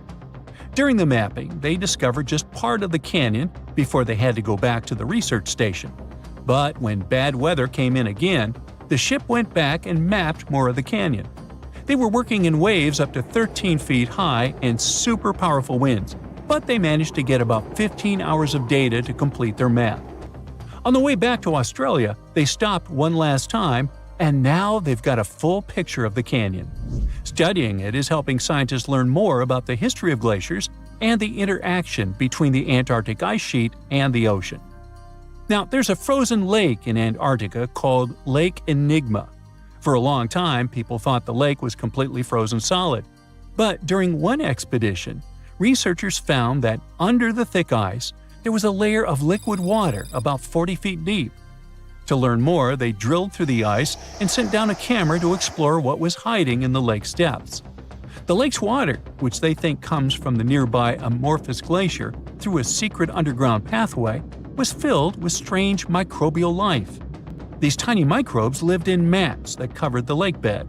Some of the mats were thin and spiky, and others looked like crumpled carpets, or even small tree-like shapes that grew up to 16 inches. Many of the microbes could make their own food through photosynthesis, just like plants do, and it gave the lake a high amount of oxygen. One of the coolest discoveries was a type of microbe which usually lives in low-oxygen places. Lake Enigma might be similar to environments on icy moons like Europa or Enceladus, so it could mean that these moons also have hidden water under their ice and possibly microbial life too. One more mind-boggling discovery from Antarctica is tiny pieces of amber in mudstone, found here for the very first time. It took scientists years of studying incredibly well-preserved fossilized roots, pollen, and spores that they found back in 2017. Amber proves that resin-producing trees once grew in Antarctica, part of a lush rainforest that existed near the South Pole during the mid-Cretaceous period.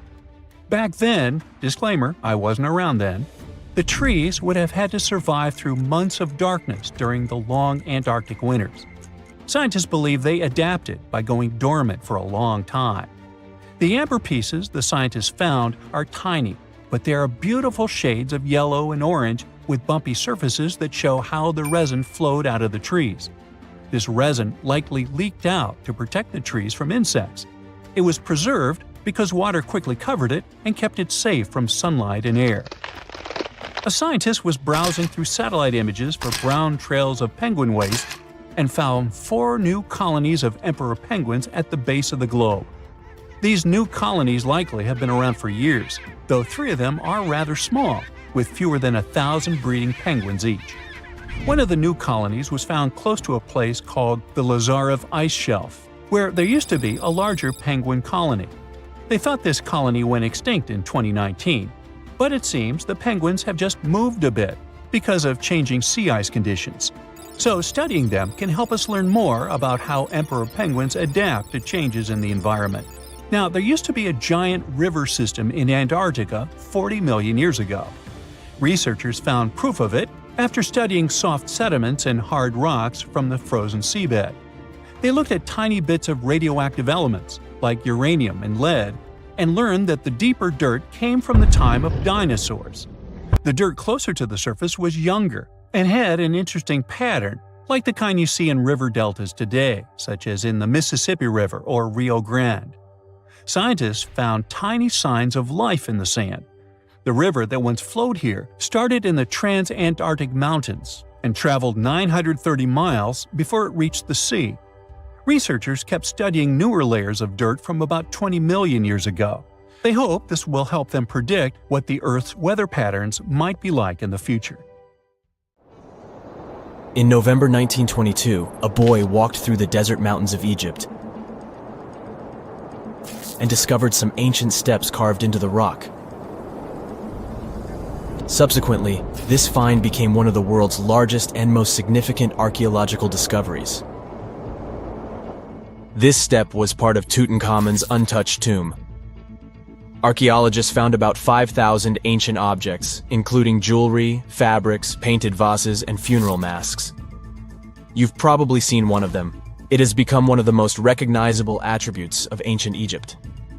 More than 100 years have passed since then, and now humanity has finally become close to another large-scale discovery, the tomb of Cleopatra.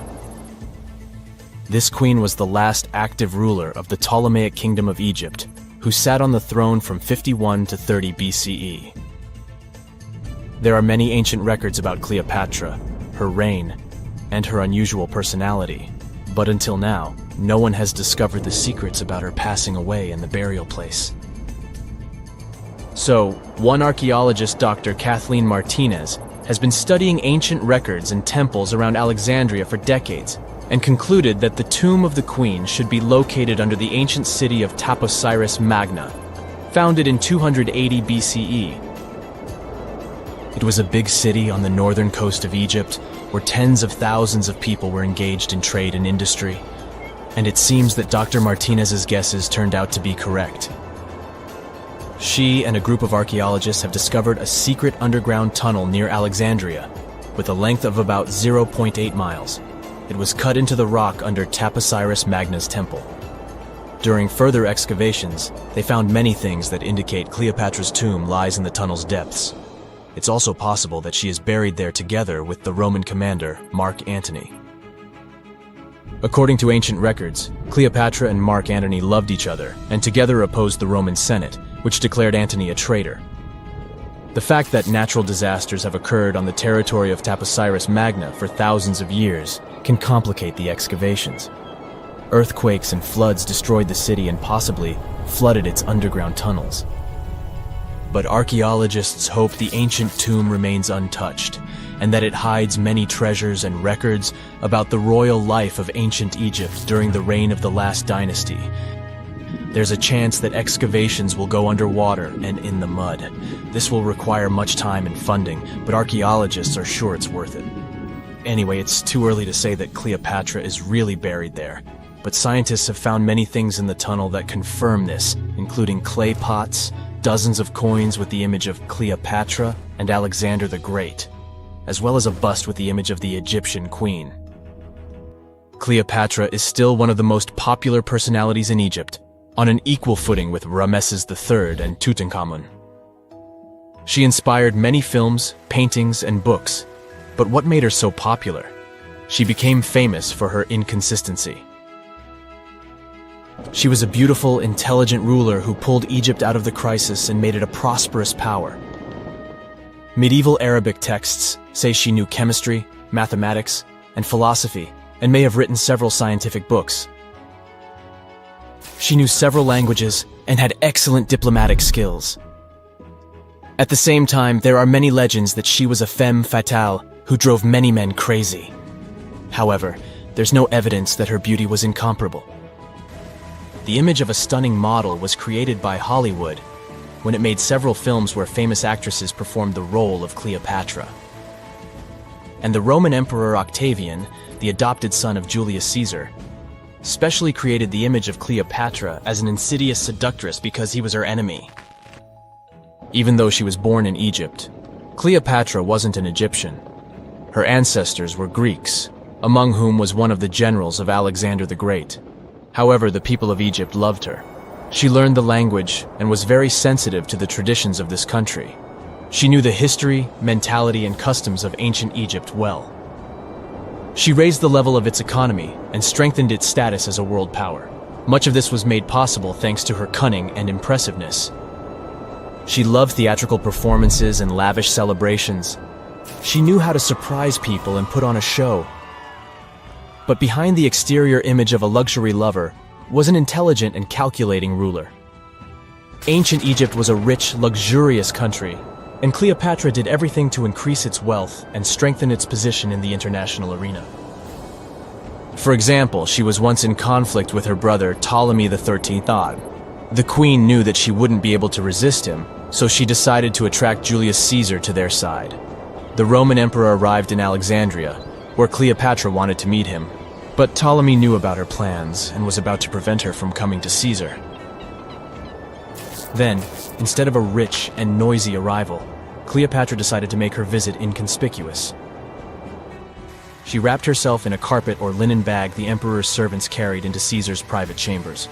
Cleopatra emerged from the carpet and impressed the Roman emperor with her beauty and determination.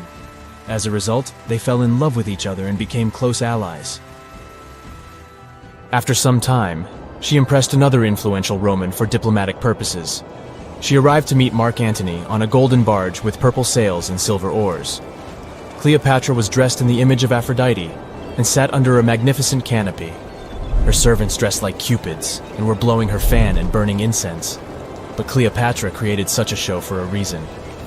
She knew that Antony revered Greek mythology and considered himself the embodiment of Dionysus. As a result, he was so impressed with this woman that he ended up marrying her. Cleopatra defended her crown, strengthened her alliance with Rome, and bore Antony 3 children. In Egypt, They threw big parties and enjoyed wealth with power. However, the relationship of a high-ranking official with the Egyptian queen caused a scandal in Rome. Octavian was Antony's primary opponent in the struggle for power, so he exploited the situation to darken the competitor's reputation. He used propaganda to make Cleopatra an insidious seductress in the eyes of Roman citizens. He accused Antony of succumbing to her charms. The Roman Senate supported Octavian and declared Cleopatra an enemy. In 33 BCE, this conflict reached a high point when Antony's navy clashed with Octavian's fleet. The latter won and forced his enemy to flee to Egypt with Cleopatra. According to some records, they took refuge near Alexandria. Pursued by the Romans, they hid in one of Cleopatra's palaces and met their end. Some legends say that Cleopatra was an expert in poisons. She provoked a venomous snake, a viper or an Egyptian cobra, to bite her. Also, according to another legend, she pricked herself with a poisonous needle.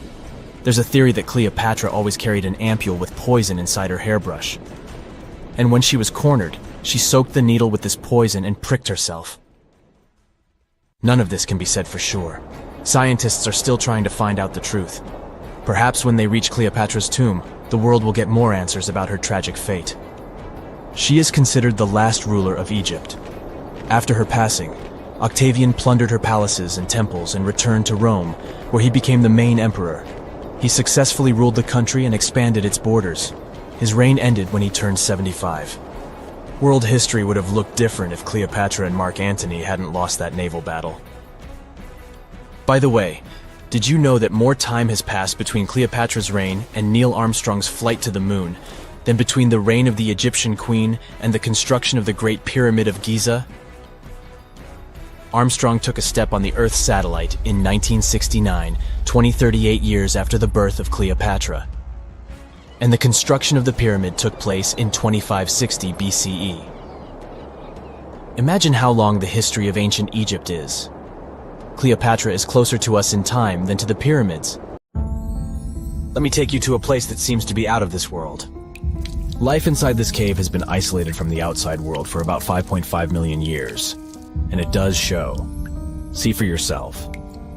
Due to such a long isolation, the conditions inside the Mojave cave are like nowhere else on our planet. A unique ecosystem is flourishing there, even though there is a severe lack of sunlight inside the cave, and the air is toxic.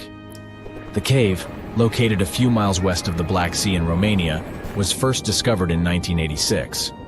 Nowadays, you can only visit it if you have special permission. Plus, the central caverns are guarded naturally by narrow limestone tunnels and vertical shafts. So, if you're no stranger to claustrophobia, you'd probably better not enter this place. In the depth of the cave, the air has twice less oxygen than the air outside. Instead, it contains a lot of carbon dioxide and hydrogen sulfide, so not the freshest air you can breathe. It's also pitch black inside the cavern. But despite, or should I say thanks to, this cocktail of extremely harsh conditions, the site is a true goldmine for biologists. Shockingly, life seems to be booming here. In a 1996 study, scientists identified 48 species, and 33 of them were unique to the cave. Most of the creatures inhabiting the cave are tiny, with long limbs and antennae that help them navigate in the dark. They have no vision and lack pigment, and it makes sense. Why would you need to be able to see if you live in total darkness? And why would you need to be pretty and colorful with no one to see you? Now, I'm going to take you to another cave. It's no less amazing, but looks very different. This is the Giant Crystal Cave, aka the Cave of the Crystals, in Mexico. These ginormous crystals were found in 2000 by a mining company after the water was pumped out of the cave. 2 miners then saw the crystals after entering the drying cave on foot. These awe-inspiring crystals are actually massive gypsum pillars hidden 984 feet underground. They're anchored to the walls and the floor of the scorching hot cave. Scientists estimate that the crystals could have been already growing for 500,000 years. That's why many of them are so long and wide that you can walk across them. Unfortunately, visiting this wonder of nature is impossible at the moment. But maybe it's for the better, since the Giant Crystal Cave is a dangerous place that can easily turn into a trap. For tens of thousands of years, it was filled with groundwater, which was originally pushed upward into the opening by a magma chamber located in the depths of our planet. The magma under the cave kept the water hot, but eventually the temperature of the water dipped below 136 degrees Fahrenheit. As a result, the water started to fill with calcium and sulfate, whose particles began to recombine into gypsum. And then, white-tinted crystals took over the cave. And since they stayed underwater, they were able to keep growing. You don't have to fly to space to take a closer look at a black hole. Scientists have found something very similar to black holes in the southern Atlantic Ocean. A black hole has such an enormous gravitational pull that once something gets pulled inside, it doesn't have any chance to escape. Even light can't get out of a black hole. But ocean black holes seem to be almost as powerful as their space relatives. But instead of catching the light, they do the same with water. Ocean eddies are massive whirlpools that spin against the main current. They usually swirl billions of tons of water, and most of them are larger than a city. These whirlpools are so powerful that nothing trapped by them can escape.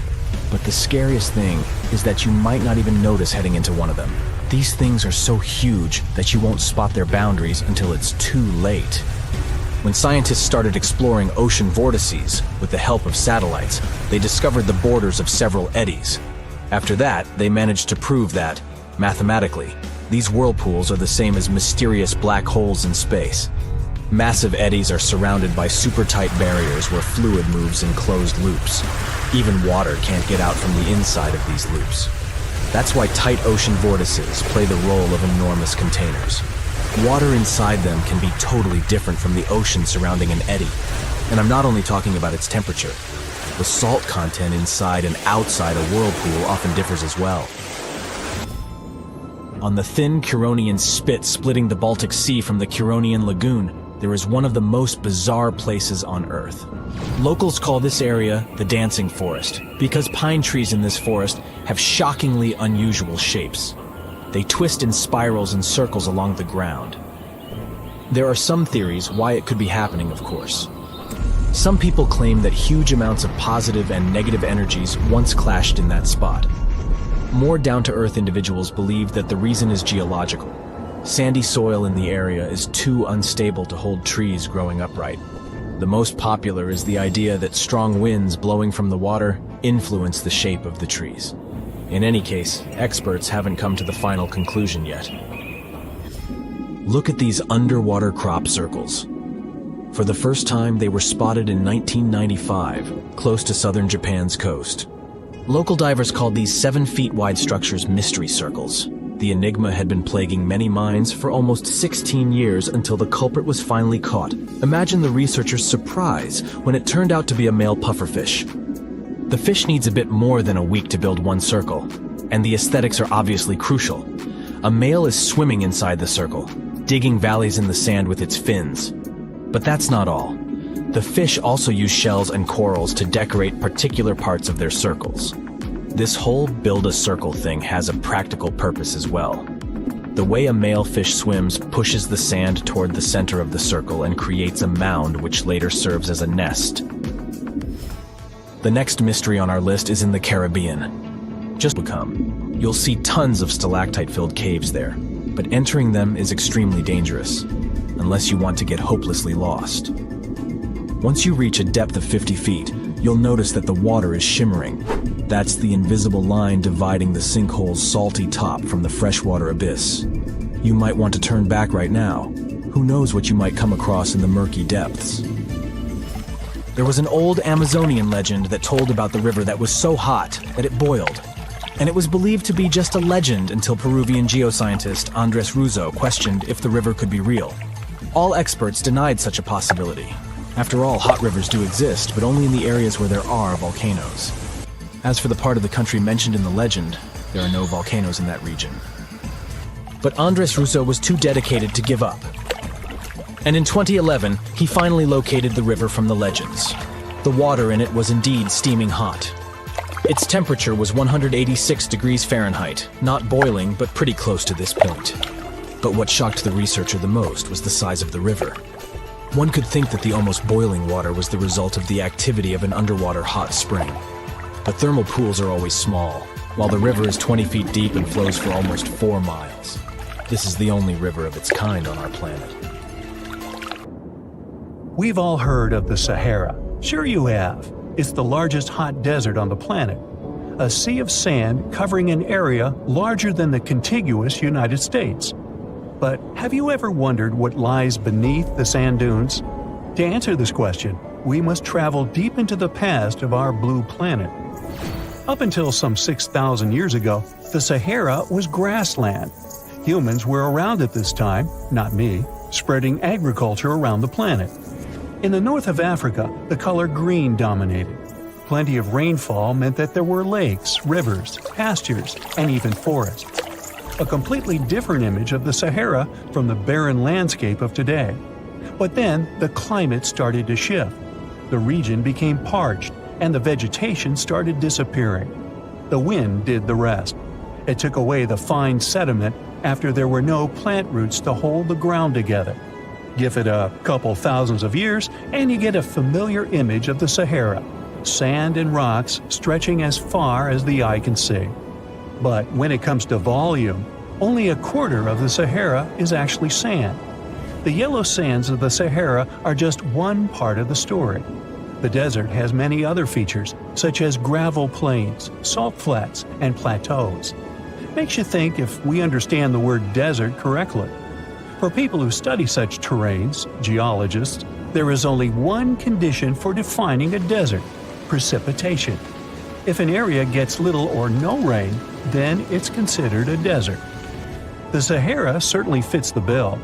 Its average annual rainfall is just 3 inches. Compare that to the nearly 45 inches a year in New York. When we look at precipitation, this sandy desert is only the third largest in the world. Number 1 and 2 are Antarctica and the Arctic. They are larger than the Sahara by millions of square miles. It sounds odd, but there is more than one type of desert. The first two are polar deserts, while the Sahara is a subtropical desert. But the difference in air temperature are staggering. In Antarctica's interior, temperatures plummet to minus 76 degrees Fahrenheit. Compare that to the highest temperature on record in the Sahara of 136 degrees Fahrenheit. But this desert has a cool side. At night, the temperature is roughly the same as the average yearly temperature in Denmark. This hot and cold roller coaster makes it hard to choose the right outfit when venturing into the Sahara. And what about the sand? How deep is it actually? The depth varies between 70 and 140 feet. That's not too deep. If you put the Statue of Liberty in a tall dune, half of it would still stick out of the sand. Its vast amounts in the Sahara were created by aeolian processes. That's Greek for wind. Over time, it blows and shapes the surface of the earth. In dry areas with sparse vegetation, winds erode the ground much faster. That's what happened in North Africa. Under all that sand is the bedrock and cracked clay. If you started digging, you would find the same everywhere on the planet, with one important difference. There is some type of soil covering the bedrock. This is not the case in the Sahara. Because of the arid climate and a lack of vegetation, sand covers the ground below. Over the course of thousands of years, a lot of interesting finds ended up in the desert sand. For example, there are petrified tree trunks. These are essentially preserved prehistoric trees. They date back to the time when the region was lush green. In some places, the trees of this fossilized forest are at least 65 feet tall. The wood is so well preserved that you can still see the texture and knots. There are even fossilized pine cones. In 1992, scientists found glass fragments in eastern Sahara. These canary yellow glass shards were scattered across hundreds of miles. They didn't belong to an ancient civilization, although ancient Egyptians used them to make jewelry. In fact, the breastplate of King Tut had a beautiful scarab beetle centerpiece made from this desert glass. For a long time, scientists were puzzled about the true origins of these fragments. They finally concluded that the glass was around 29 million years old. It is an impact tape. If that sounds like it has something to do with the word impact, you are correct. These rocks are formed when a meteorite hits the surface of the Earth. This generates a lot of heat. Scientists estimate that the temperature needed to melt this mineral was close to 3,000 degrees Fahrenheit. Apart from the regular fine-grained sand, we also have melted sand in the Sahara. But the desert conceals other unlikely artifacts. Shark teeth are a common find in Morocco, which sits in the western part of the Sahara. What are the fossilized teeth of these marine predators doing in the middle of the desert? This part of the world looked entirely different millions of years ago. There was a sea cutting right through what is now a desert. The Trans-Saharan Seaway ran the length of present-day Algeria and Mali. It was around 165 feet deep. That was enough for all sorts of aquatic animals to inhabit it. Large catfish, sea snakes, and of course sharks lived in the area. British archaeologists even unearthed a turtle shell in Mali in the 1980s. For centuries, there was even an entire city hidden under the desert. Timgad was a Roman outpost constructed by the Emperor Trajan around the year 100 in the current era. For various reasons, its residents abandoned it around the year 700. The sands of the Sahara soon engulfed the city. It had remained hidden for nearly 1,000 years.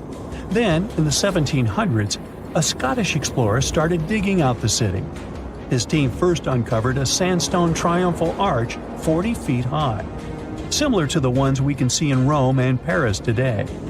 An amphitheater soon popped out of the sand, and it was followed by well-preserved statues of Roman emperors. The Scotsman's find was so impressive that no one believed him at first. It took 2 more centuries for archaeologists to fully excavate the city during the 1950s. The site covers a surface as large as 10 polo fields. The ruins reveal the full mastery of Roman city planning.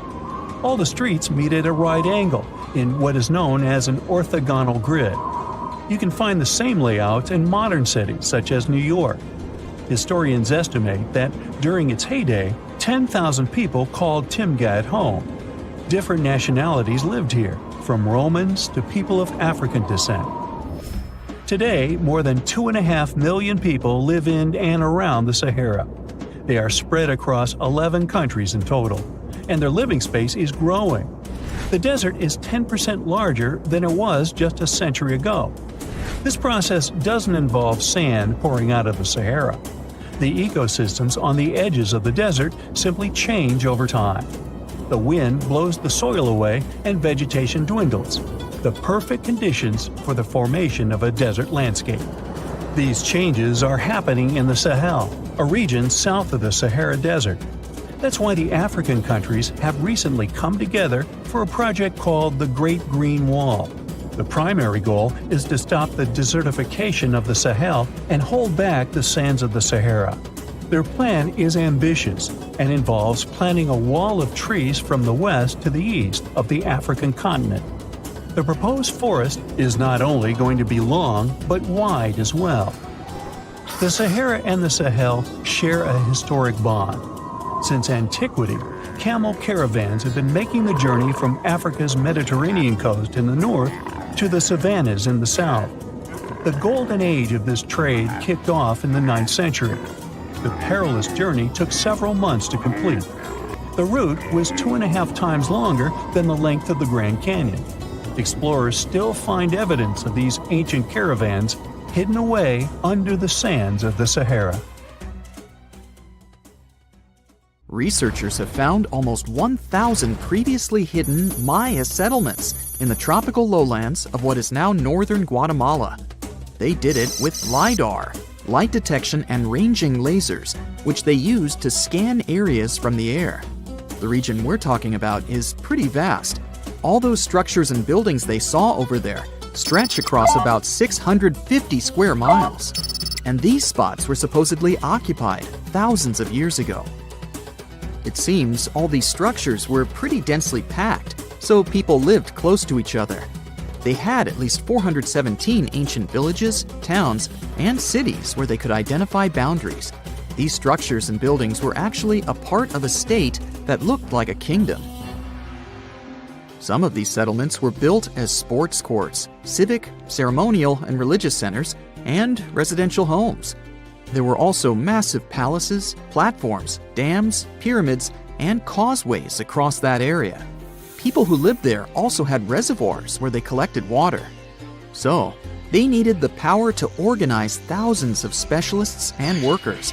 And they also needed many skilled people to build such structures without the technologies we have today.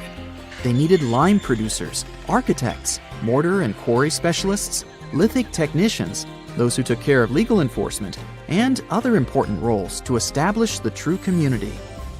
This cool laser scanning system researchers used while exploring this area can even penetrate very dense ecosystems and vegetation.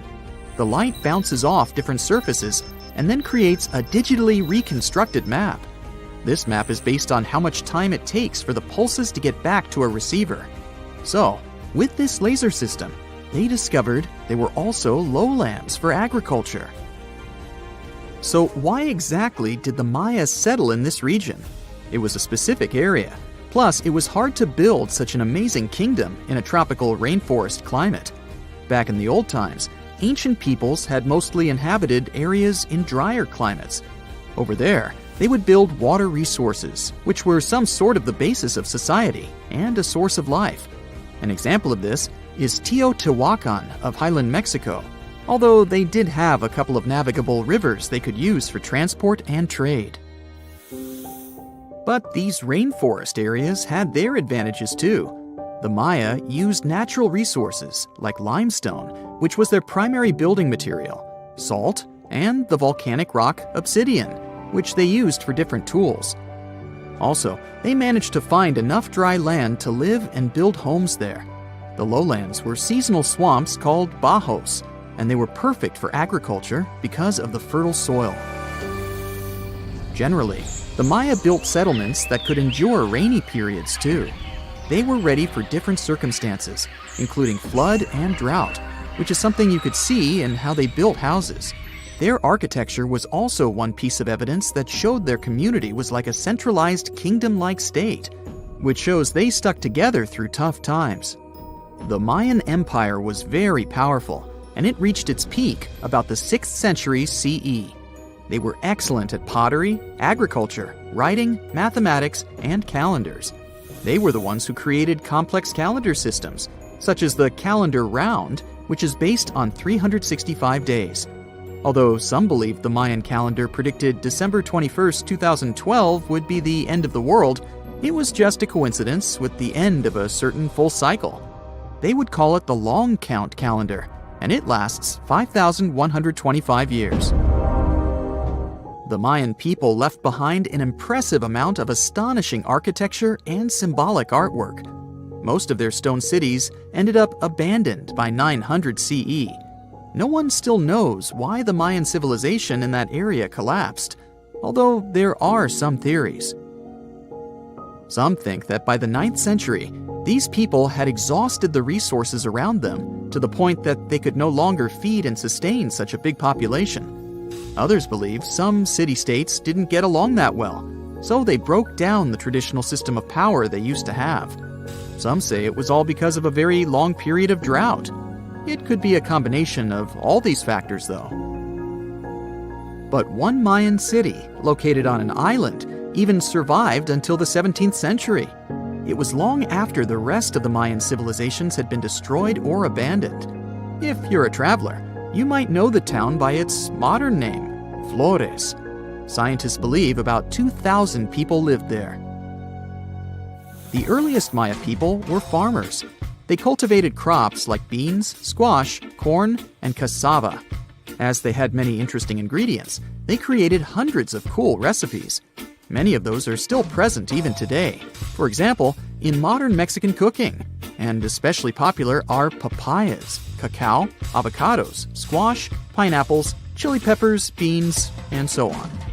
Even though the Maya mostly practiced a kind of primitive type of slash-and-burn agriculture, there is also evidence of them using some more advanced farming methods, like terracing and irrigation. And they were big chocolate lovers. More than 3,500 years ago, the Olmecs of Mesoamerica probably turned out to be the first to realize that it takes some work for us to get such a cool thing as chocolate. But the Maya were the ones who turned it into a true form of art. Scientists found out about it when they found cacao in Mayan pottery. Their chocolate would be mixed with honey, water, cornmeal, and chili peppers. That's how you get a spicy, savory hot chocolate beverage you can try even today in Mexico and Central America. Also, they used written language in their books. Their paper was made from fig tree bark, and using strips of that paper, they created a large library of books. Books made of this material are called codices, and 4 of these can still be found today. Sadly, many books were lost over time because of the humid climate or some human factors. The classic Maya built a bunch of palaces and temples that had a stepped pyramid shape. They decorated them with inscriptions and reliefs, which have earned them the reputation of being incredible artists of Mesoamerica. For the Mayans, flat foreheads were the most desirable thing on someone's face. They were generally really into aesthetics, and having a flat forehead was one of the main things where you could meet their highest aesthetic standard. They also liked to glam up their looks with makeup and clothing. Also, the Mayans were master tattoo artists. Actually, they were one of the first civilizations that started doing such forms of body art. They had a rich culture and believed in many things, such as fairies. Many civilizations across the globe believed in these mythical creatures, which had different names everywhere. The Mayans called those creatures aluxes. They would make sculptures of aluxes from wood or clay, take them to the forest, and hide in some secret spots. The Maya believed these sculptures would come to life during the night and take the role of guardians of their land, animals, and crops. The Maya believed caves were entrances that led to the underworld. You can even visit some of these caves if you like. For example, you can explore the jungles of Quintana Roo and Yucatan near Cancun. There are many spots where researchers found artifacts the Mayans had left behind. They were one of the first cultures that learned how to use rubber latex and make, for example, rubber balls for the many interesting games they had. They used natural latex and then probably mixed it with some other natural substances. That's how they came up with the bouncy balls they played with. They also built cool steam baths. The Maya had structures made from stone that looked like something we know today as bathtubs. Plus, they were building heated stone structures we know as sweat houses. Researchers found these in El Salvador and Guatemala, and they were previously hidden under volcanic ash. So the Sahara Desert is so big that it covers 8% of the world's territory. It's bigger than the USA or China. Surprisingly, the Sahara is not the largest desert in the world. It is the 3rd largest, behind Antarctica and the Arctic. But it is definitely the hottest one. Temperatures there reach 136 degrees Fahrenheit.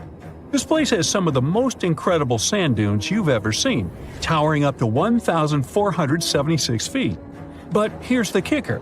There's a real risk that these dunes might continue to spread until they cover the entire world.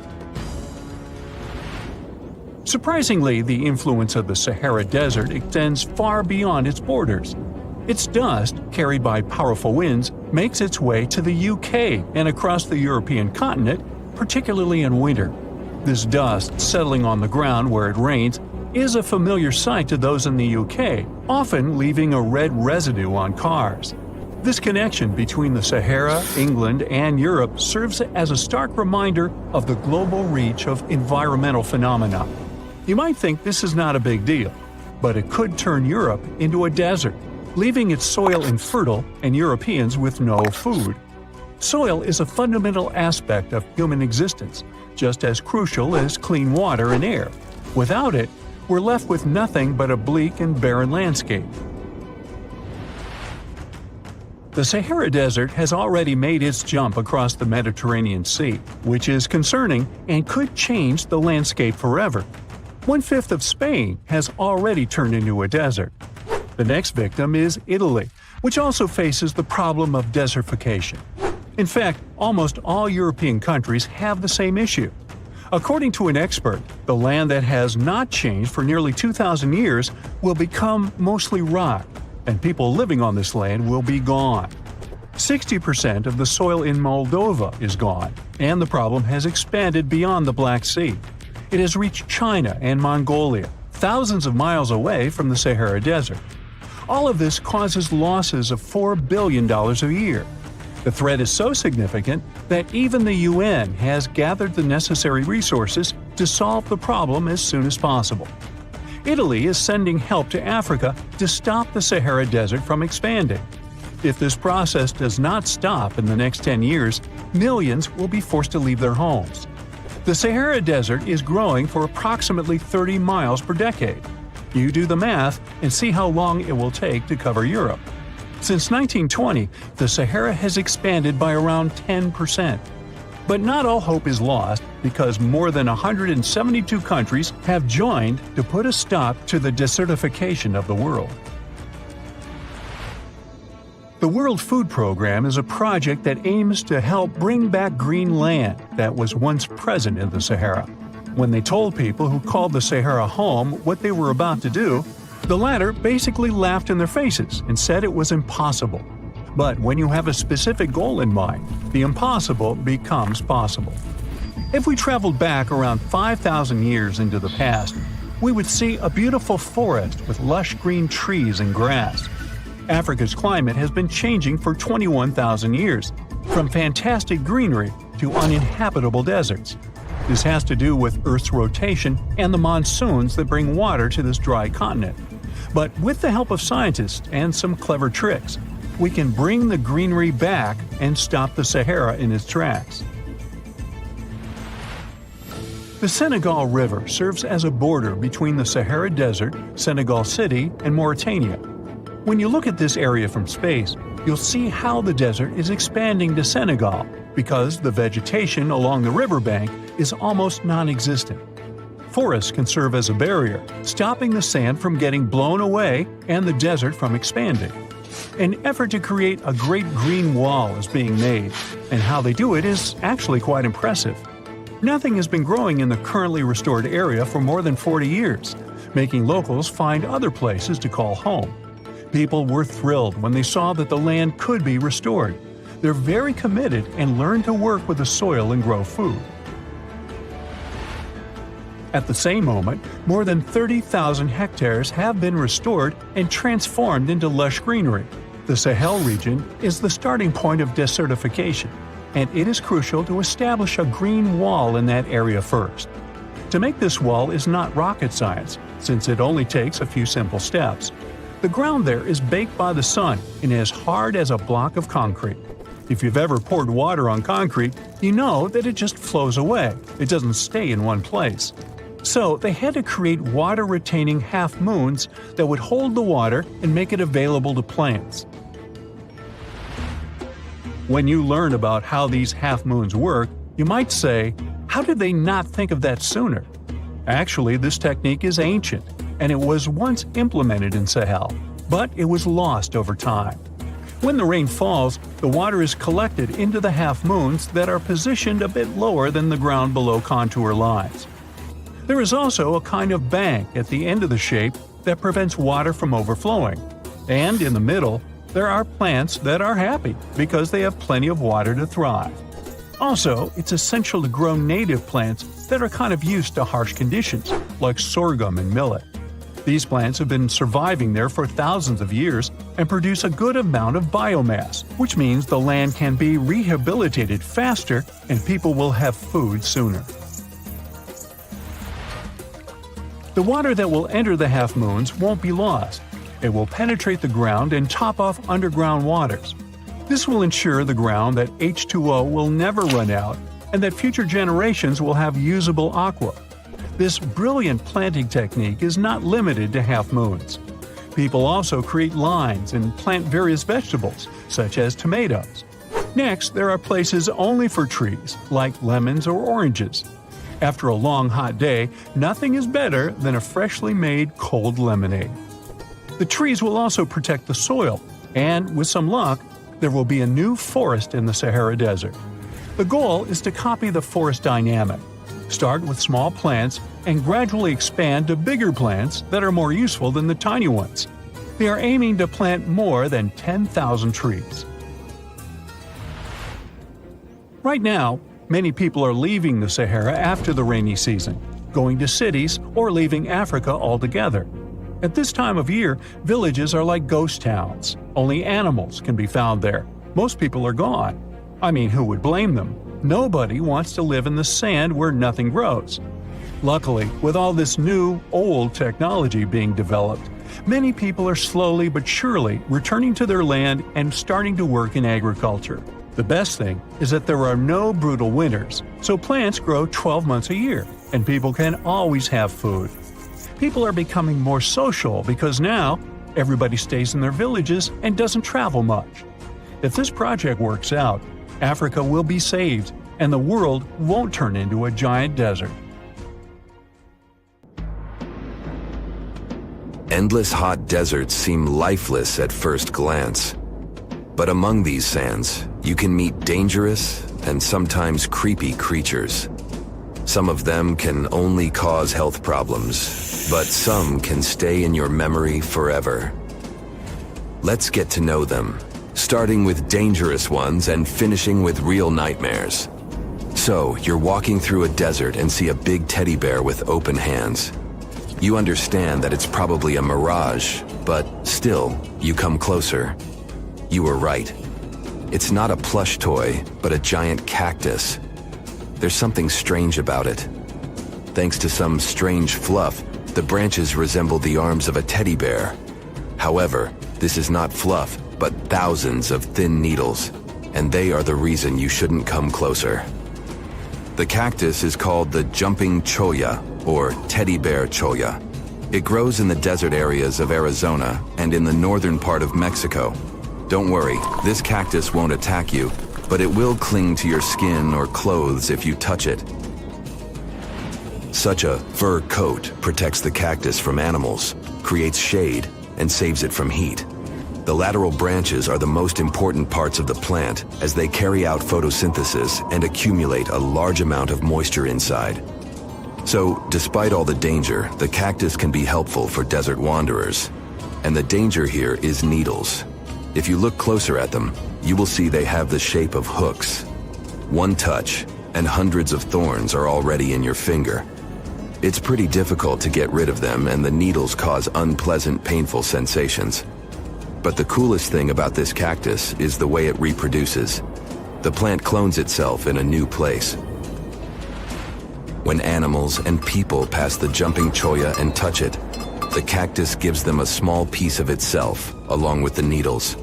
As soon as you throw this piece to the ground, it takes root and starts growing. The degree of danger is rising. The next monster from the desert is running toward us, and that is an ostrich. Many think these animals are cowards hiding their heads in the sand. You will most likely change your mind if you're unlucky enough to meet one. Usually, ostriches are not aggressive, but you should run if you come closer to their nest.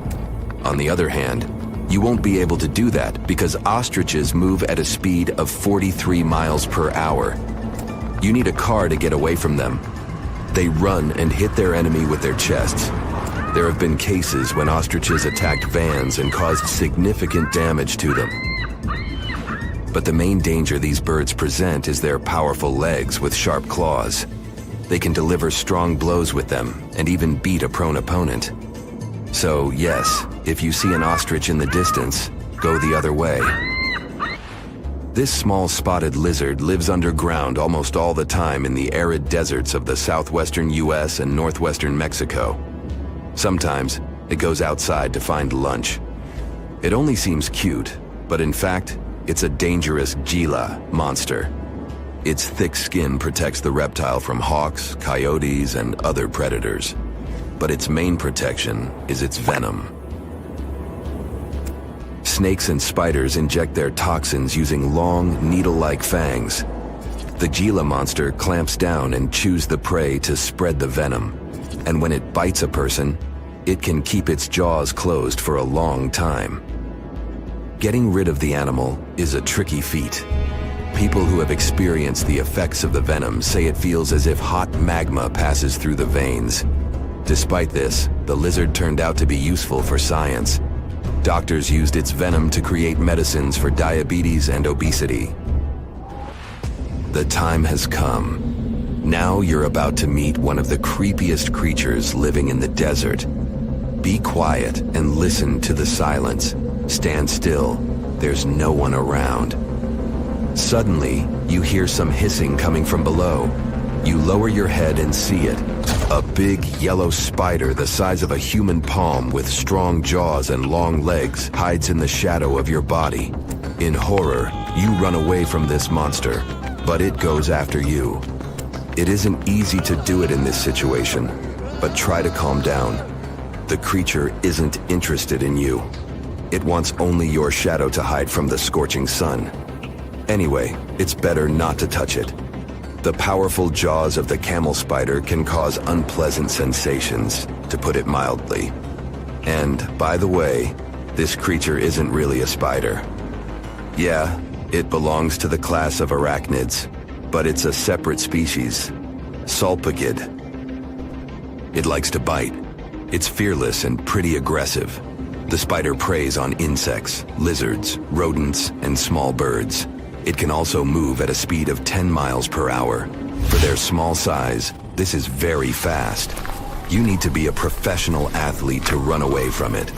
Most often, you can find camel spiders in the deserts of the Middle East, but they also live in Mexico and the southwestern US. These runners are nocturnal and try to avoid the sun during the day, so they are always hunting your shadow. By the way, they got their name because they often hide in the shadows of camels. You won't hide from them during the day, but they will also want to come after you at night, especially if you make a fire. Salpugids always run to the light in the hope of eating something. Some species of these spiders make a hissing sound to scare their enemies away. Now, let's calm down for a second and leave the hot desert. We're going into the humid tropics of Tanzania. Under tree bark, fallen leaves, and in dark caves, you can meet one of the most terrifying creatures on Earth, a tailless whip scorpion. Imagine a big scorpion without a tail, with a flat body that looks like it has been pressed by something. It's similar to spiders, but has no venom glands and can't spin a web. This monster is silent and fast, but the scariest thing is its 2 front claws, twice as long as the creature itself. Any prey it catches will never escape. Life in a dark cave has spoiled its eyesight, so the whip scorpion tries to avoid sunlight. During molting, it climbs up to the ceiling and slowly comes out of its old skin. Imagine directing your flashlight there and seeing small cocoons out of which pale spiders with excessively long legs crawl. If you really meet it, be calm and slowly go away as far as possible. Be careful. The flat scorpion can crawl under your clothes in a second and bite you in the stomach. And that's not the worst part. Okay, this is a joke. This pretty guy is one of the shyest and most harmless creatures among spiders and scorpions. It's afraid of you and will never attack. Many consider it beautiful and keep whip scorpions in glass terrariums. If you want such a pet, carefully watch it so that it doesn't run away from its house. If it happens, it will be pretty challenging to catch it again. In a matter of moments, it can get under your bed or go through gaps in the floor. Then it'll go to your neighbor's apartment through a ventilation system and scare people there. Okay, how about one more scorpion? It's not as creepy as the other creatures in this video, but it's the most venomous scorpion in the USA. This is the Arizona bark scorpion. The problem is that you can see it in the desert, in your home, or in the yard. These dangerous venomous beasts crawl into rooms and often sting people. One time is enough to cause pain, similar to a bee sting, but someone with an allergy may experience paralysis, breathing problems, and other health issues. Under the burning sun, among the sand dunes, somewhere in the Sahara Desert, you're walking in search of an ancient treasure. Finally, you find a strange rock in the sand. It's big, looks like a large piece of black coal or rock, but something shiny on its surface makes the rock unusual. This unique find is the oldest thing that has ever been discovered on our planet. This rock was born long before Earth appeared in outer space. The unusual meteorite was found in 2020 in a remote area of the Sahara Desert. Scientists have analyzed the isotopes of magnesium and aluminum on the stone's surface and found that its age is about 4.5 billion years. At the moment, this is the oldest sample of magma from space in history. It belongs to a small protoplanet that didn't have time to form completely. It happened a very long time ago when our solar system was forming. Many huge asteroids were floating in space. Some of them were formed into huge celestial bodies, which later became planets. The big rocky planets were absorbing the smaller ones. The rock was part of a little protoplanet that just began its formation, but another huge asteroid destroyed it. The planet shattered into billions of pieces. Some of them became part of other planets. Some flew outside the solar system, and one piece that had been wandering in space until our Earth was formed. After that, it hit the planet's atmosphere and fell into the territory now known as the Sahara Desert. The rock was discovered in 2020, but the erosion of extraterrestrial rocks shows that it could have fallen much earlier. This ancient thing weighing around 70 pounds has several pieces of different meteorites inside. In simple words, it's a volcanic rock consisting of lava. It has cooled, solidified, and crystallized. That's why you notice the glitter. Scientists hope that further study of the rock will help to learn more about our solar system foundation. The biggest asteroid discovered in the U.S. is the Willamette. Its size is 84 square feet, and its weight is more than 15 tons. This is half the weight of a bus. Several people can fit on the surface of this outer space object. But the coolest thing is that it's not a rock like most meteorites that were found. Willamette is made of nickel and iron. This massive piece of metal was discovered in 1906. Now, the huge rock is kept at the American Museum of Natural History. The largest meteorite ever found is Homo. It's located in Namibia, and people have never changed its position because it's too heavy. The weight of Homo is 60 tons. It's heavier than a tank. The next space-related event occurred on February 28 in southwest England. On this day, a huge flash lit up the sky. Then there was a loud crash. Several residents opened the doors of their houses and noticed a black sooty spot on the lawn. They immediately guessed what had happened and reported the discovery to the British Meteorite Observation Network. If you ever find a meteorite, report it to some geological research or space center as soon as possible. The longer a space rock lies on the ground, the faster it loses its value. Rain, dust, snow, wind, scorching sun, all these factors damage the surface of the meteorite. It makes it difficult to study the celestial object. The meteorite found in England looks like coal, but it's way softer and more fragile. It most likely used to contain frozen water. The rock is part of a huge asteroid that plowed through outer space when our solar system hadn't fully formed yet. They found a unique combination of minerals inside the rock. It can help scientists learn more about the origins of the solar system and life on Earth. Now we're heading to Germany, to the small town of Nördlingen. A huge ancient meteorite's hidden here. It's very difficult to notice it unless you know the secret of this town. You're walking along the cozy little streets and looking at the buildings with beautiful architecture. You spend the whole day there and don't find anything that reminds you of a meteorite. To solve the mystery, you need to get out of town. So you climb a high hill and see that the city is located inside a pit. For a long time, locals were sure the house was located in the crater of an extinct volcano. If you look at the houses from a certain angle, you may notice an unusual shining coming from them.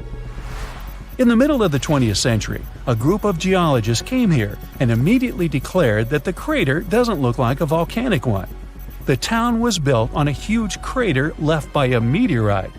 The huge celestial body fell here about 15 million years ago. It was so hot that the carbon bubbles inside instantly turned into small diamonds. When people were building this city, they didn't know they were using expensive stones, since the diamonds were hardly visible. The locals never attached importance to the fact that the city walls shine unusually in the sun. Now they believe this place was built from diamonds that had fallen from the sky. Our next stop is in the UK again. This time the rocks are of an earthly origin. The famous Stonehenge. People place circles of rocks here in a certain order. Everyone knows about this archaeological monument, but no one knows the reason for its creation for certain. Another construction built out of mysterious rocks was discovered just 2 miles away. It's called Superhenge. It's bigger, heavier, and takes up more space. Each plate here is 15 feet, which is about the height of 2 floors. Once, the stone stood vertically and formed a huge semicircle. But someone pushed the stones over about 4,500 years ago. It was a college prank. No, not really. That's why they couldn't be detected for a long time. Scientists still can't solve the mystery of Superhenge, but they believe the standing vertical stones were part of some huge monument. Some other amazing rocks are located in the south of Costa Rica. There are big ones, the size of a human, and there are smaller ones, the size of bowling balls. And they all have a perfectly round shape. These giant rocky spheres were created by people. It must have taken years of polishing using stone tools to get the perfect round shape. These balls are incredibly heavy, but can easily roll like a basketball. All the rocks are of a different age. Some of them were created about 2,500 years ago. Most of them are made of molten volcanic magma. Until now, scientists don't know for what purpose these stones were used. They were found in different parts of Costa Rica, near big cities. It's possible that ancient civilizations installed them specifically to show the greatness of local kings. Also, many experts believe the rocks were used as a tool for studying astronomy. The people who knew their purpose of the rocks had disappeared, and the history of the stones was lost along with them. Let's finish our journey with the coolest archaeological find. You're walking through the desert of Peru and climbing a low hill. You look down and notice the surface of the hill is covered with strange lines. You walk far away and see a huge cat on the hill. Such a drawing is called a geoglyph. Its length is around 120 feet, which is about half the size of a Boeing commercial jet. Archaeologists discovered the giant cat in 2020 and found out that it had been created somewhere between 200 and 100 BCE. This huge drawing is part of a mysterious group of different pictures. In addition to the cat, there are other animals, plants, and fantastic figures. All of them were found in the desert of Peru. The kitten was found by chance. Archaeologists didn't see it at first because natural erosion on the hillside had almost erased the silhouette. So, there's a mysterious doorway in the middle of Antarctica. Some people think it's Bigfoot's vacation home, or a shuttlecraft from Star Trek, or maybe a door to Agartha, a mythical kingdom some people believe is located in the center of the Earth. Well, the scientists debunked all these poetic theories and explained that what looks like a mysterious doorway is located in an area of fast sea ice. It's offshore of the coast and is full of little islands with shallow water around them. When ice flows around hard rocks hidden underneath, it can create patterns that look odd but are totally normal. In this spot, the ice is thin, so the rocks underneath have a big effect on how the ice moves. The cold winds in Antarctica also shape the ice and snow and make it look like they're lines and shapes. So, the mysterious doorway is just a rocky ridge poking out because the ice has melted a little. The top of the doorway is the tip of the rock, and the sides are snowy trails left by strong winds blowing in the same direction. It's essentially an iceberg that got stranded and is melting in one place. One YouTuber found another out-of-place mysterious object more than 150 miles off the shore of Antarctica, a 400-foot-long ice ship. The internet went wild with theories like that the ship must have ended up there right from the Bermuda Triangle. But there was no scientific proof that it was a ship and not just a large chunk of ice. And once some other internet users revisited the place, they noticed the ice melted in the summer and the hypothetical ship was gone. Another mysterious Google Maps find in Antarctica was a pyramid. And before you make up an exciting theory about how the ancient Egyptians built a secret base here, I have to tell you it turned out to be just a mountain. It's part of the tallest mountain range in Antarctica that stretches for almost 250 miles. It's not the first pyramid on this continent, as explorers from the British Antarctic expedition found another unusually shaped mountain and nicknamed it the Pyramid. But this one didn't even have a pyramid shape. Here's one Antarctic find that definitely won't disappoint you: a giant ice shelf that reminded scientists of the Grand Canyon. A special submarine robot named RAN covered over 600 miles under the thick ice and brought back some amazing footage of icy mountains, valleys, flat plateaus, and swirly patterns made entirely of ice. One of the strangest things RAN found was giant bowl-shaped holes, or scoops, in the ice. Sadly, scientists lost track of the robot. They think that curious Wendell seals may have accidentally bumped into RAN and caused it to get stuck. To save energy, RAN probably shut itself down, and the scientists couldn't find it again. But the team is hoping to build a new robot and continue exploring this icy canyon to see how the patterns under the ice might change over the years. Another huge Antarctic canyon was found thanks to bad weather. A team of sound experts had to pause their work at the Casey Research Station in a storm. Instead of waiting around, they decided to use the unexpected free time to map the seafloor near Adams Glacier. And that's how they found a canyon that is almost 7,000 feet deep, almost 30,000 feet wide, and stretches over 28 miles away from the glacier. During the mapping, they discovered just part of the canyon before they had to go back to the research station. But when bad weather came in again, the ship went back and mapped more of the canyon. They were working in waves up to 13 feet high and super powerful winds, but they managed to get about 15 hours of data to complete their map. On the way back to Australia, they stopped one last time, and now they've got a full picture of the canyon. Studying it is helping scientists learn more about the history of glaciers and the interaction between the Antarctic ice sheet and the ocean. Now, there's a frozen lake in Antarctica called Lake Enigma. For a long time, people thought the lake was completely frozen solid. But during one expedition, researchers found that under the thick ice, there was a layer of liquid water about 40 feet deep. To learn more, they drilled through the ice and sent down a camera to explore what was hiding in the lake's depths. The lake's water, which they think comes from the nearby Amorphous Glacier through a secret underground pathway, was filled with strange microbial life. These tiny microbes lived in mats that covered the lake bed. Some of the mats were thin and spiky, and others looked like crumpled carpets, or even small tree-like shapes that grew up to 16 inches.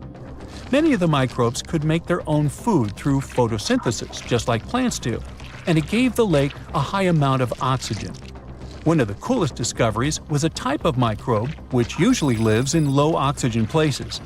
Lake Enigma might be similar to environments on icy moons like Europa or Enceladus, so it could mean that these moons also have hidden water under their ice and possibly microbial life too. One more mind-boggling discovery from Antarctica is tiny pieces of amber in mudstone, found here for the very first time. It took scientists years of studying incredibly well-preserved fossilized roots, pollen, and spores that they found back in 2017. Amber proves that resin-producing trees once grew in Antarctica, part of a lush rainforest that existed near the South Pole during the mid-Cretaceous period. Back then, disclaimer, I wasn't around then, the trees would have had to survive through months of darkness during the long Antarctic winters. Scientists believe they adapted by going dormant for a long time. The amber pieces the scientists found are tiny, but they are beautiful shades of yellow and orange with bumpy surfaces that show how the resin flowed out of the trees. This resin likely leaked out to protect the trees from insects. It was preserved because water quickly covered it and kept it safe from sunlight and air. A scientist was browsing through satellite images for brown trails of penguin waste and found 4 new colonies of emperor penguins at the base of the globe. These new colonies likely have been around for years, though 3 of them are rather small, with fewer than 1,000 breeding penguins each. One of the new colonies was found close to a place called the Lazarev Ice Shelf, where there used to be a larger penguin colony. They thought this colony went extinct in 2019, but it seems the penguins have just moved a bit because of changing sea ice conditions. So studying them can help us learn more about how emperor penguins adapt to changes in the environment. Now, there used to be a giant river system in Antarctica 40 million years ago. Researchers found proof of it after studying soft sediments and hard rocks from the frozen seabed. They looked at tiny bits of radioactive elements, like uranium and lead, and learned that the deeper dirt came from the time of dinosaurs. The dirt closer to the surface was younger and had an interesting pattern, like the kind you see in river deltas today, such as in the Mississippi River or Rio Grande. Scientists found tiny signs of life in the sand. The river that once flowed here started in the Trans-Antarctic Mountains and traveled 930 miles before it reached the sea. Researchers kept studying newer layers of dirt from about 20 million years ago. They hope this will help them predict what the Earth's weather patterns might be like in the future. So what comes to your mind when you hear the word Antarctica? Most likely, cold, snow, ice, and penguins. Yet, this is one of the least explored regions in the world that hides many strange and unique things. Check them out. You don't have to go to Antarctica to see this weird thing. All you need to do is open Google Earth and move to one of the southernmost islands of Antarctica, King George Island. Recently, internet users have noticed a large and pretty strange cave entrance there. Where does this wide, dark passage lead? People started making suggestions. It's the entrance to a secret base or some laboratory. This is the part of the spaceship that crashed there thousands of years ago. This is the door to the ancient city of Antarctica. Perhaps there's a giant rock mountain with an ancient cave beneath all this snow and ice. Well, there's some ideas. Users have calculated the approximate dimensions of this cave. It might be about 74 feet high and 250 feet wide. You could hide a Boeing passenger jet in there. Nature probably created this entrance.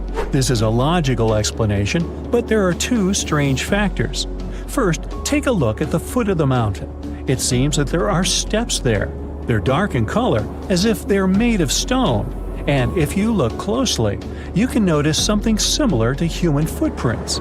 Has anyone entered this cave? Or maybe someone is still living there now. The second oddity is the disappearance of the mysterious finding. For the first time, people noticed it in a Google Maps snap in 2007. Then the entrance disappeared. Then it reappeared a few years later. After that, it vanished. And in 2022, people saw it again. Perhaps old snow melts, a new layer falls, and then the wind blows it away and the cycle repeats. But the alleged steps leading deep into the cave make one doubt the natural origin of this tunnel. You can easily find the coordinates on the internet and visit the cave via Google Earth. You might see something there and tell the world. There's another strange thing people discovered with the help of Google Earth. In 2020, one user found a strange object that looked like a giant ship 100 miles off the coast of Antarctica. It was covered with ice and snow and lying on its side. It looked like a cruise ship. You could notice the windows, the deck, and the bridge. But not all people agreed with this. Some claimed it was a spaceship. Others said it was some kind of secret building. The user who first noticed the ship stated that its size was about 400 feet, which is the perfect length for a passenger vessel. But what is this ship doing in such a remote place in the middle of a glacier? How did it get here? Who was its captain? No one has found the answers to these questions yet. In 2016, people using Google Earth discovered a photo of an unknown sea monster floating off the coast of Antarctica.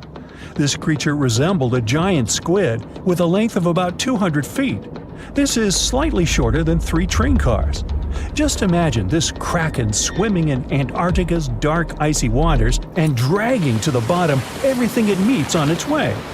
Maybe it's the great and terrible Chulu, or one of its offspring.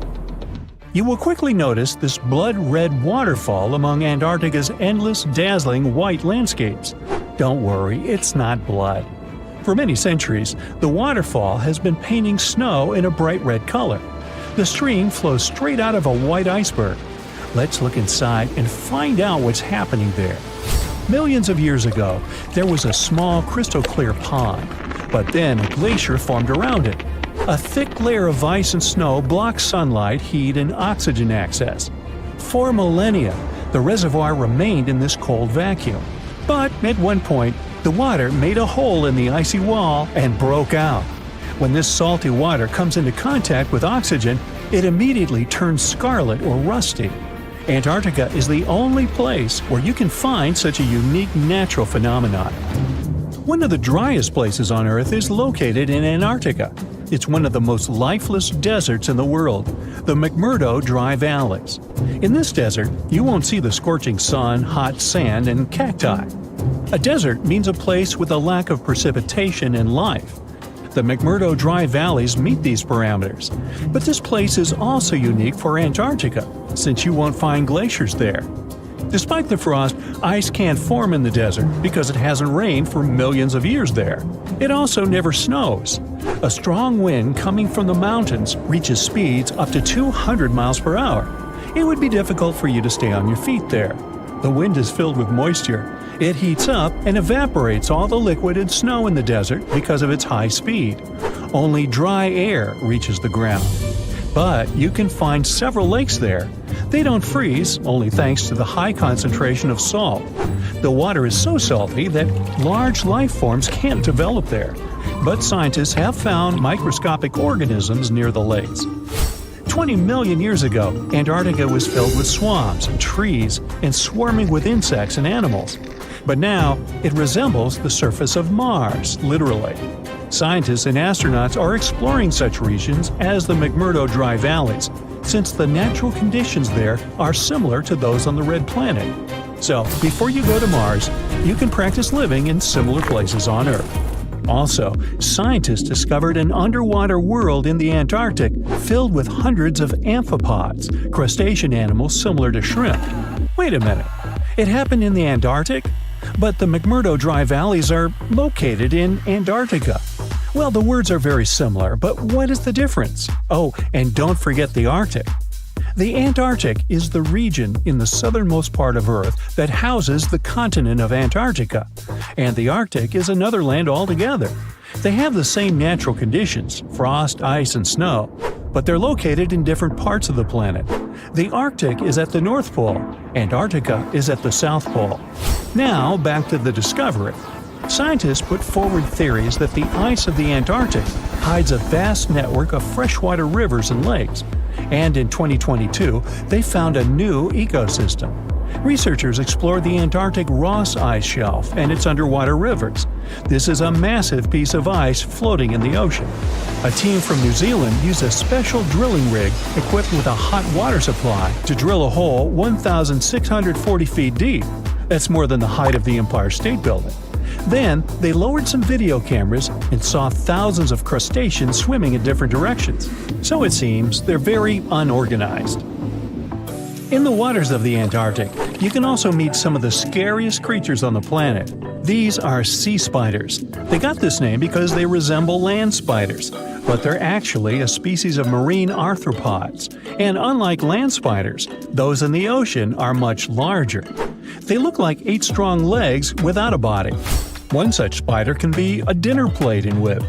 Some of them have no eyes and have proboscises instead of jaws. Sea spiders are poorly studied because they live in deep, cold waters. Antarctica hides many little-known animals. There are long tunnels in its glaciers leading to scary darkness. On this cold continent, people have found the remains of giant dinosaurs and other ancient creatures, such as the ancestors of modern ducks. Many underground rivers and lakes hide unexplored wildlife. Even the ice here can be weird. Take a look at these striped icebergs. They have blue, black, green, and turquoise shapes. The color depends on the conditions of the water during freezing. For example, green lines appear because of algae, blue ones form when the water freezes too quickly. Okay, I'm freezing. Time to go thaw somewhere warmer. Hawaii. Yeah. A remote survey vehicle, Okinos Explorer, found this mysterious golden orb in the Gulf of Alaska, about 2 miles deep underwater. No one can say what this thing is. It's a strange object just 4 inches wide, and it was firmly stuck to some rock. When you touch it, it's smooth, soft, feels like flesh. You can even see a hole in it, as if something escaped from there. But what? Divers brought the mysterious orb to the lab from the Pacific Ocean. They felt like in the beginning of a horror movie, almost as if you poked this thing, something would jump at you. This could happen if they had found it sooner. The hole in that orb means something alive tried to get inside or break out from inside, which is why scientists assume that this is an egg. We might have discovered a new species, or a new life stage of some species we already know. Some species do lay their eggs on the ocean floor, like squids. Although, if that's the case, then these animals might be gigantic, because that egg is huge. But maybe it's not an egg. Maybe it's a sponge. They found this thing surrounded by white coral, where sponges usually vibe. Just months before this discovery, scientists found more than 5,000 new marine species in a tiny space between Hawaii and Mexico. The Gulf of Alaska is home to 52 more species, with tons yet to be identified. So maybe it's just one of those sponges we haven't discovered yet. Or it might be a coral, or something entirely different. The only thing scientists know for sure is that the thing is a living organism. They're planning to move the orb to a more advanced lab to conduct DNA testing and reveal more about it. And it's not our first horrifying discovery from the oceans.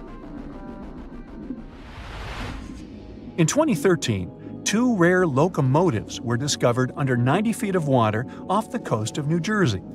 Scientists think that both of them were lost in the 1850s. For something that's been underwater for 160 years, they're in very good shape, even with layers of rust and barnacles. You can even see their smokestacks, and they sit upright, as if ready to pull into a station any minute now. They're not sure where these locomotives came from. There's no historical record of them being built or lost, which makes their discovery even more mysterious. They have strangely rare steam engines, both about 15 tons, lying 5 miles off Long Branch. The engine models were already outdated even back when these trains were made. They were small and powerful, but were only produced for a short time.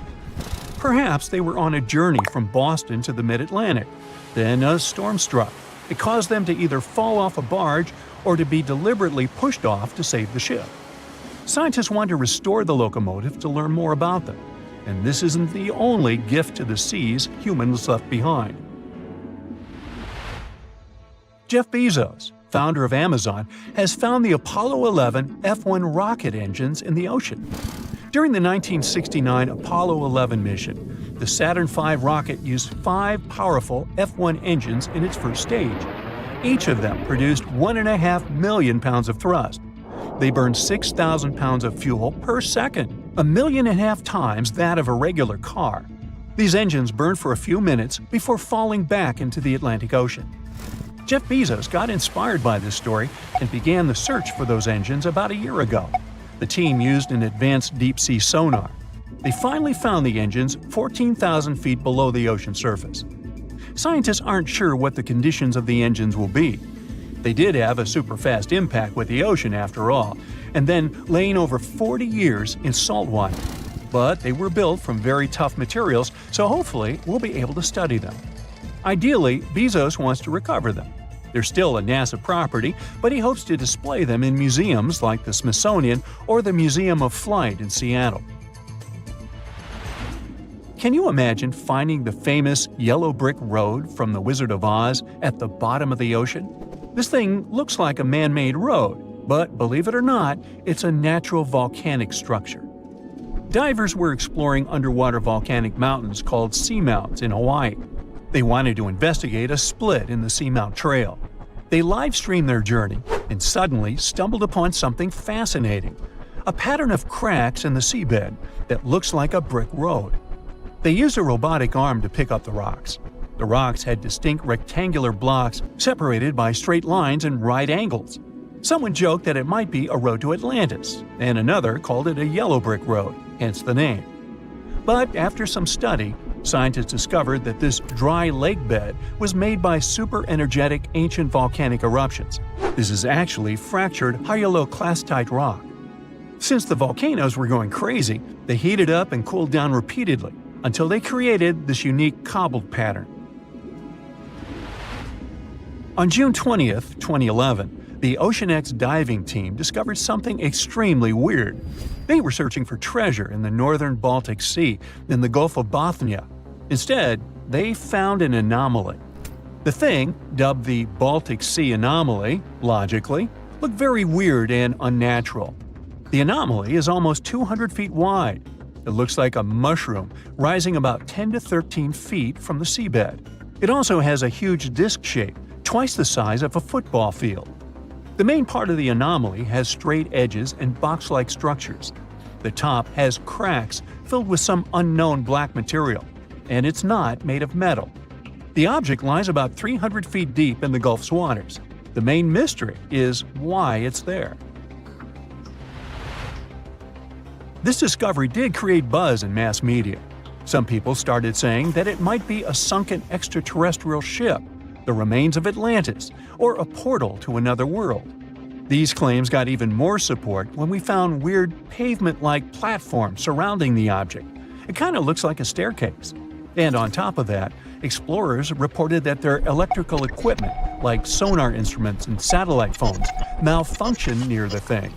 And it's not even some random reports. Researchers from different institutes said that as well. But scientists think that this is most likely a natural geological formation, even if it doesn't look like it. Although they can't really explain what that formation is supposed to be. They have many theories. It could be linked to human evolution, a glacial deposit from the Ice Age, a result of volcanic activity, and so on. Maybe it's even the remnants of an asteroid that landed on the seafloor thousands of years ago. But none of these theories explain why electronic equipment stops working near it. Who knows? Maybe we'll learn the truth someday. But how about technologies that came to us from the distant past? This strange thing is often called the first known analog computer. It's called the Antikythera mechanism. We discovered the mechanisms in 1901 near the Greek island of Antikythera. It might be from around 87 BCE. They found it in a shipwreck, in incredibly good shape for being so old. The thing was super complex. Machines of similar complexity didn't appear anywhere in the world until the 14th century. There was also a mysterious lump. When they separated into multiple fragments, they found inscriptions inside. They were hard to read because of all the corrosion, but when they deciphered it with X-ray, they discovered that these were the instructions, telling how exactly to use it. Wow, what a gift to archaeologists! So, it turns out the mechanism was made to predict astronomical positions and eclipses decades ahead. Ancient scientists used this computer to track the 4-year cycle of athletic games, similar to the ancient Olympics. The mechanism had a very intricate structure of 37 bronze gears that tracked the movements of celestial objects. But at least here, we know that these things were made by humans, right? You're entering the territory of an amazing but abandoned wildlife park. The animal cages are overgrown with grass. Small houses have been left for a long time, and cobwebs and mold are everywhere. You walk into a dark building and see a green glow ahead. You approach and realize it's a large water tank. There's old green water in it, but you're attracted by the silhouette of a huge fish inside. You've just found a great white shark. Its body is in a formaldehyde solution, keeping it almost perfectly preserved. In 2012, Wildlife Wonderland in Australia ceased its operations. All the animals were moved from there, but the shark was forgotten. In 2018, urban explorer Luke McPherson visited this abandoned place and posted a video of the embalmed shark. The video got millions of views, and the shark got a name, Rosie. Since then, the park has attracted many tourists. Unfortunately, vandals were among them. The fish tank was damaged and graffiti was painted on it. People demanded to save the unusual find, and a few months later, when the shark tank was almost destroyed, it was moved to another working exhibition center. There, they restored the tank and renewed the liquid in it, so the shark could retain its appearance. The next abandoned place is much scarier. Probably because of this, it attracts lots of visitors. We're in the Czech Republic, in the small village of Lukova. It's very beautiful here, with small houses, cozy streets, and rich nature. Among the trees, you suddenly notice the silhouette of an old chapel. Before you go inside, you realize it's completely abandoned. You see old bricks with faded paint on the walls and a rusting metal roof. It looks a little creepy. You make a step inside. If some travelers discovered this place at night, they would run away screaming from what they saw inside. There are patrons in the chapel. Most of them are sitting on benches, and some are standing. They don't move because they are plaster statues. But the most terrifying thing is that each statue is covered with a white sheet. In 1968, the chapel roof began to rot. Eventually, it collapsed, and residents stopped coming here. In 2014, an artist made some plaster statues and placed them here to make it seem as if the building was haunted. This installation attracts tourists from all over the world, which helps gather the money to restore the chapel. We're in the US now, driving along Vashon Highway. There's a dense forest on both sides of the road. You get to the bus stop and get out of the car. To see the strange find you've heard about, you need to go into the forest. You wade through bushes, mud, trees, and there you are. At first, you see nothing special, but then you look up. There's a rusty red bicycle, literally inside a tree. It's become a part of the forest. The wheels and handlebars stick out, and everything else is inside the trunk. It turns out that in 1954, a local boy was given a bicycle, but he was not very happy with his gift. The tires were very thin and hard, and the handlebar looked like it came from a child's tricycle. One day, this boy was playing in the woods with his friends, and only he had a bicycle. When everyone started to go home, the boy just left the bike by the tree. The tree continued to grow, and the bike became part of it. Let's leave cold, dark places and come right to the center of the Southern California desert. The sun is very hot, and there's no one around. Only sand, dry brush, and mountains are in the distance. A couple of hours have passed. You're thirsty. The sun burns your skin, and suddenly you see water. Or is it a mirage?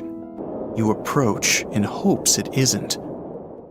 Yes, this is real water, but it's not an oasis. Here, in the middle of the desert, there's an unmarked swimming pool.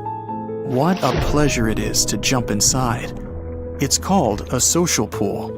An artist built it in the summer of 2014. Absolutely anyone can use this pool, but not everyone will be able to find it. Unfortunately, there's only a carcass left of it today. Abandoned places don't just hold creepy and weird things. Some finds can make the person who found them rich. We're going to the Pigalle Red Light District in Paris. This is a residential area, and nothing looks abandoned. You go into one of these houses.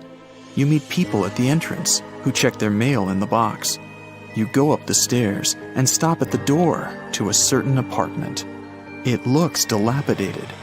You open it and step inside.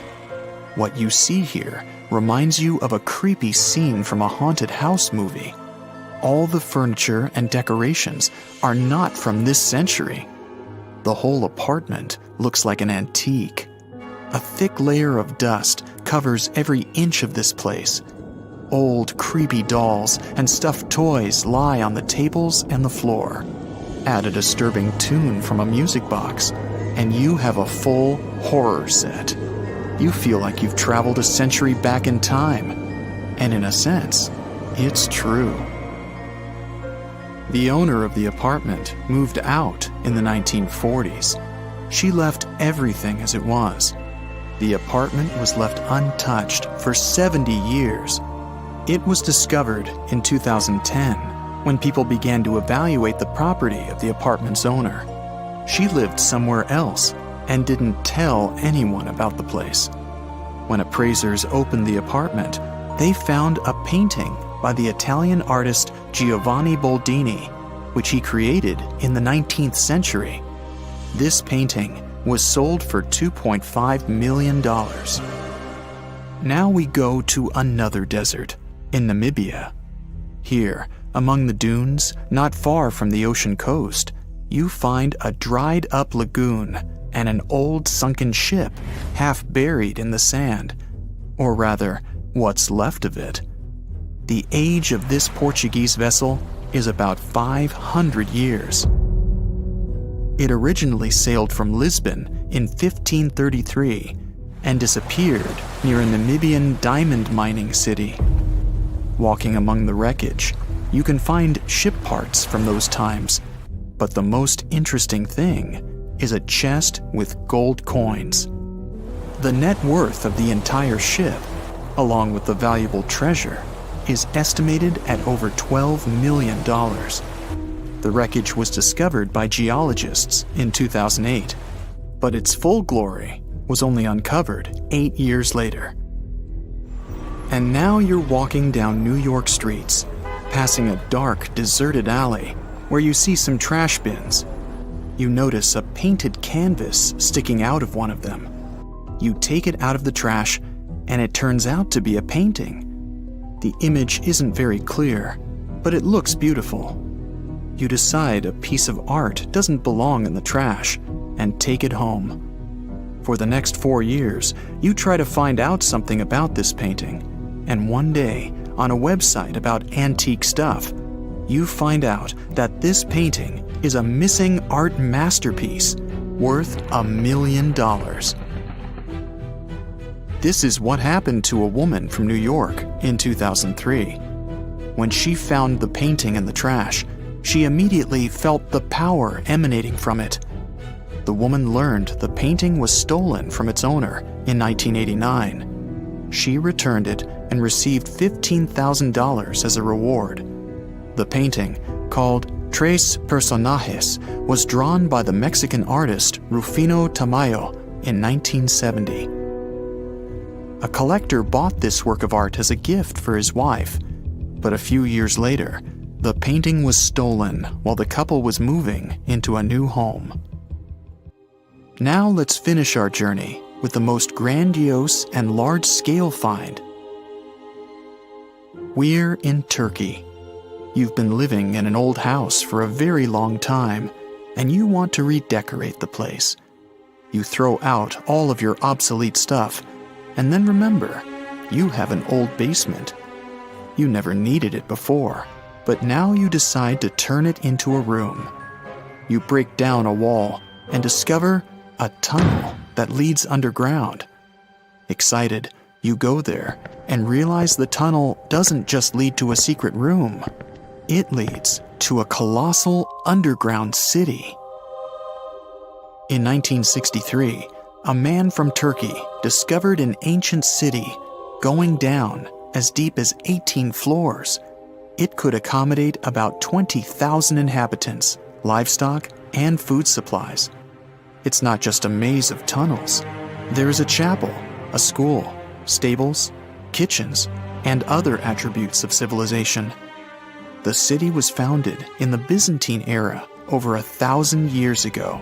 It was likely built as a shelter from natural disasters and wars. The coolest detail, though, is that it's not the only underground town. It adjoins many other tunnels that stretch for several miles. You're way more Neanderthal than you think, at least when it comes to your DNA. These ancient hominids were shorter and stockier than humans today. They made stone tools, used fire, wore clothing, and had some rituals of their own. The official theory says that they went extinct 40,000 years ago, but a new study says Neanderthals probably never really disappeared completely, but could have mixed with modern humans. It looks like every modern human has about 3% of the Neanderthal genome in their DNA. If it's accurate, it means Neanderthals were more connected with our ancestors than we previously thought, and shared a long history of living together. Neanderthals were very close relatives of modern humans, but our families separated about 500,000 years ago. More than 10 years ago, scientists discovered that Neanderthals had families with the early humans who traveled out of Africa. Because of this, people living outside of Africa today have about 1 to 2% of Neanderthal DNA in their genes. We now have only 3 really good examples of complete genetic code from these ancient hominids. The first one comes from bones found in a cave in Croatia that are 50,000 to 65,000 years old. 2 more examples, which are about 80,000 and 50,000 years old, were found in caves in Eurasia. Scientists still aren't sure as much about how modern human DNA got into the Neanderthal genetic alphabet because they don't have enough material to study. But they did compare the existing DNA of 3 Neanderthals with the DNA of 2,000 modern humans. They found that the Neanderthal DNA might be made up to 3.7% of modern human genetic code. It means that in the ancient Neanderthal population, about 1 in 30 parents were modern humans. The scientists found that modern human DNA got mixed into the Neanderthal genetic alphabet during at least 2 periods when humans and Neanderthals were interbreeding. This happened once about 200,000 to 250,000 years ago, and again about 100,000 to 120,000 years ago. There might have been other times they mixed, but we can't see those in the DNA we have now. Another recent study, which hasn't been fully checked by other scientists yet, says that most of the Neanderthal DNA in modern humans came from one big period of mixing, about 47,000 years ago, that lasted for almost 7,000 years. Scientists found skulls that are about 100,000 years old in 2 caves in the Middle East. These skulls look like they belonged to early modern humans, but have some features like bigger eyebrows that might show they had Neanderthal DNA. This could be because of gene flow from Neanderthals, and it fits in the mixing time frame. The study also looked at the genetic differences in the 3 Neanderthal genomes and found out that Neanderthals had an even smaller population than scientists thought before. It could be another proof that Neanderthals didn't just go extinct, but became part of the modern human gene pool. Many groups of modern humans left Africa and mixed with Neanderthals so much that Neanderthals couldn't stay separate. In the future, scientists want to study how modern human DNA affected Neanderthals. This could help us understand if this mixing had good or bad effects on Neanderthals. Neanderthals aren't our only relatives from the past. There used to be at least 9 species of humans on our planet. One of them, Homo habilis, earned the nickname handyman because stone tools were found with its remains. It lived in eastern and southern Africa. This early human had a slightly larger brain than its older relatives and an ape-like face. Homo habilis was about 4 feet tall and ate a variety of foods. For a long time, scientists thought Homo habilis was the oldest member of our human family. But new dating methods have shown that Homo erectus, another ancient human, might be older and not related to Homo habilis. Homo naledi is a more mysterious member of our human family, discovered in a South African cave in 2013. It's the only region of the world where their remains were found. They walked on 2 feet, but were also good at climbing trees. They were small, about 4 feet 9 inches tall, weighed around 88 pounds, and had small brains. We don't know much about how they lived since we haven't found stone tools or other cultural evidence. But some scientists think they might have buried their deceased and made cave art.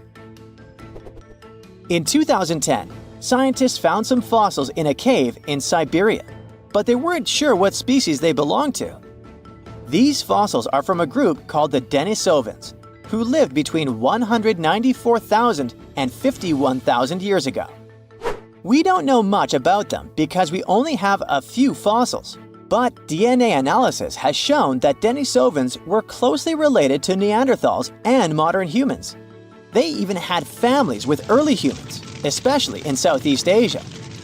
There aren't enough fossils to give Denisovans their own species name, but their genes are found in modern humans, which means they might be part of our own species. As scientists study more about Denisovans and fossils in Southeast Asia, we might understand better how different species fit into the Homo family tree. In 2003, they found fossils of a very small human-like species in a cave on the island of Flores in Indonesia. These tiny people lived between 100,000 and 50,000 years ago. They were only about 3 feet 6 inches tall. Scientists think they might have come from another species, Homo erectus, and became smaller over time because they lived on an island with limited food. Because of their small size, they're often nicknamed hobbits. Around 40,000 years ago, Homo sapiens, yep, that's us, were the last humans left out of many different kinds of human-like species that walked on 2 legs. So, the logical question is, what happened to the others? And what did we have to do with their disappearance? Some scientists think we survived because our offspring lived longer, or because we were better at handling changes in the weather.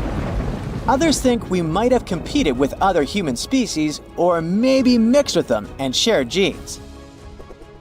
About 300,000 years ago, the first Homo sapiens lived in Africa.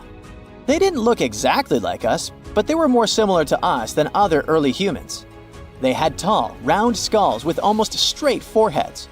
Unlike Neanderthals, they didn't have thick brows or jutting jaws like Homo naledi. They also had chins, which no other early humans had, though we still don't know why. Homo sapiens lived in bigger groups and had more genetic diversity compared to other early humans. This helped us in many ways, not just in staying healthy. Having big social networks across different places was like having a safety net. If we ran out of food or water, we could go to other groups we were connected to, and they would help us because we weren't strangers, we were family. These big networks also helped these early humans share new ideas and inventions. A big simulation showed that later species of humans could live in many different environments because of these wide networks and the ability to adapt. We know that Neanderthals were really smart, but Homo sapiens might have been just a little bit smarter. Small inventions like weaving and sewing needles could have given Homo sapiens an edge. Scientists have found evidence of weaving from 35,000 years ago and sewing needles from 30,000 years ago. Weaving lets you make things like baskets and nets to catch food. Sewing needles help you make better clothes and tents, which keep you and your youngsters warm and safe, which is very important for survival.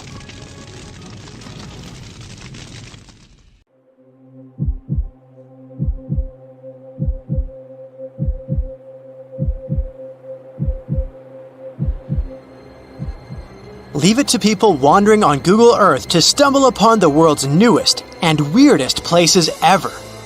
Like this mysterious pyramid discovered in Antarctica. Soon enough, the internet blew up with all sorts of theories regarding this unusual shape. Could it be a sign from a different life form? Is this pyramid indeed natural, or is it man-made? For starters, it's not the first time we've discovered a pyramid in the Antarctic. The first one was observed by the British Antarctic expedition in the 1910s and kept secret for a long time. Its discovery being kept hidden only added to the mystery. A second such structure was discovered in 2016, which further increased the interest in the matter. The mystery was soon enough deciphered by scientists. These formations are just mountains. They're located near the Ellsworth Mountains, a range over 250 miles long, so they're just mountain peaks that have broken through the ice sheet. As for their particular shape, it's just a coincidence. Pyramids are found throughout nature. The Matterhorn in the Alps and Mount Ballenstinder in Iceland, for example, are quite similar in terms of shape. As for the official name of these peaks, they're called nunataks, or peaks of rock peeking through a glacier or an ice sheet. Antarctica has way more incredible features, like the fact that it's home of 60 to 90% of the world's fresh water. That's because its ice sheet is the biggest on our planet, stretching across 5.4 million square miles. I'll spare you the calculations, but that leaves only 1% of the continent ice-free. Antarctica's ice reaches 2.7 miles thick at its deepest point, meaning half the height of Mount Everest. Should it ever melt completely, our sea levels would rise to roughly 200 feet. It wasn't always this cold, though. At some point in our planet's history, Antarctica had some average temperatures as the city of Melbourne has today. It took a lot of research, but scientists figured out that Antarctica's temperatures could have reached up to 62.6 degrees Fahrenheit. Sure, that was 40 to 50 million years ago, but if you think about it, it was at the same time when dinosaurs roamed our Earth. Time is also different on this icy continent. All the lines of longitude that help us calculate different time zones merge into a single point at the South Pole. Here, there are 6 months of daylight in the summer, followed by 6 months of complete darkness during the colder season. So, scientists working here stay, on average, in the same time zone they've come from.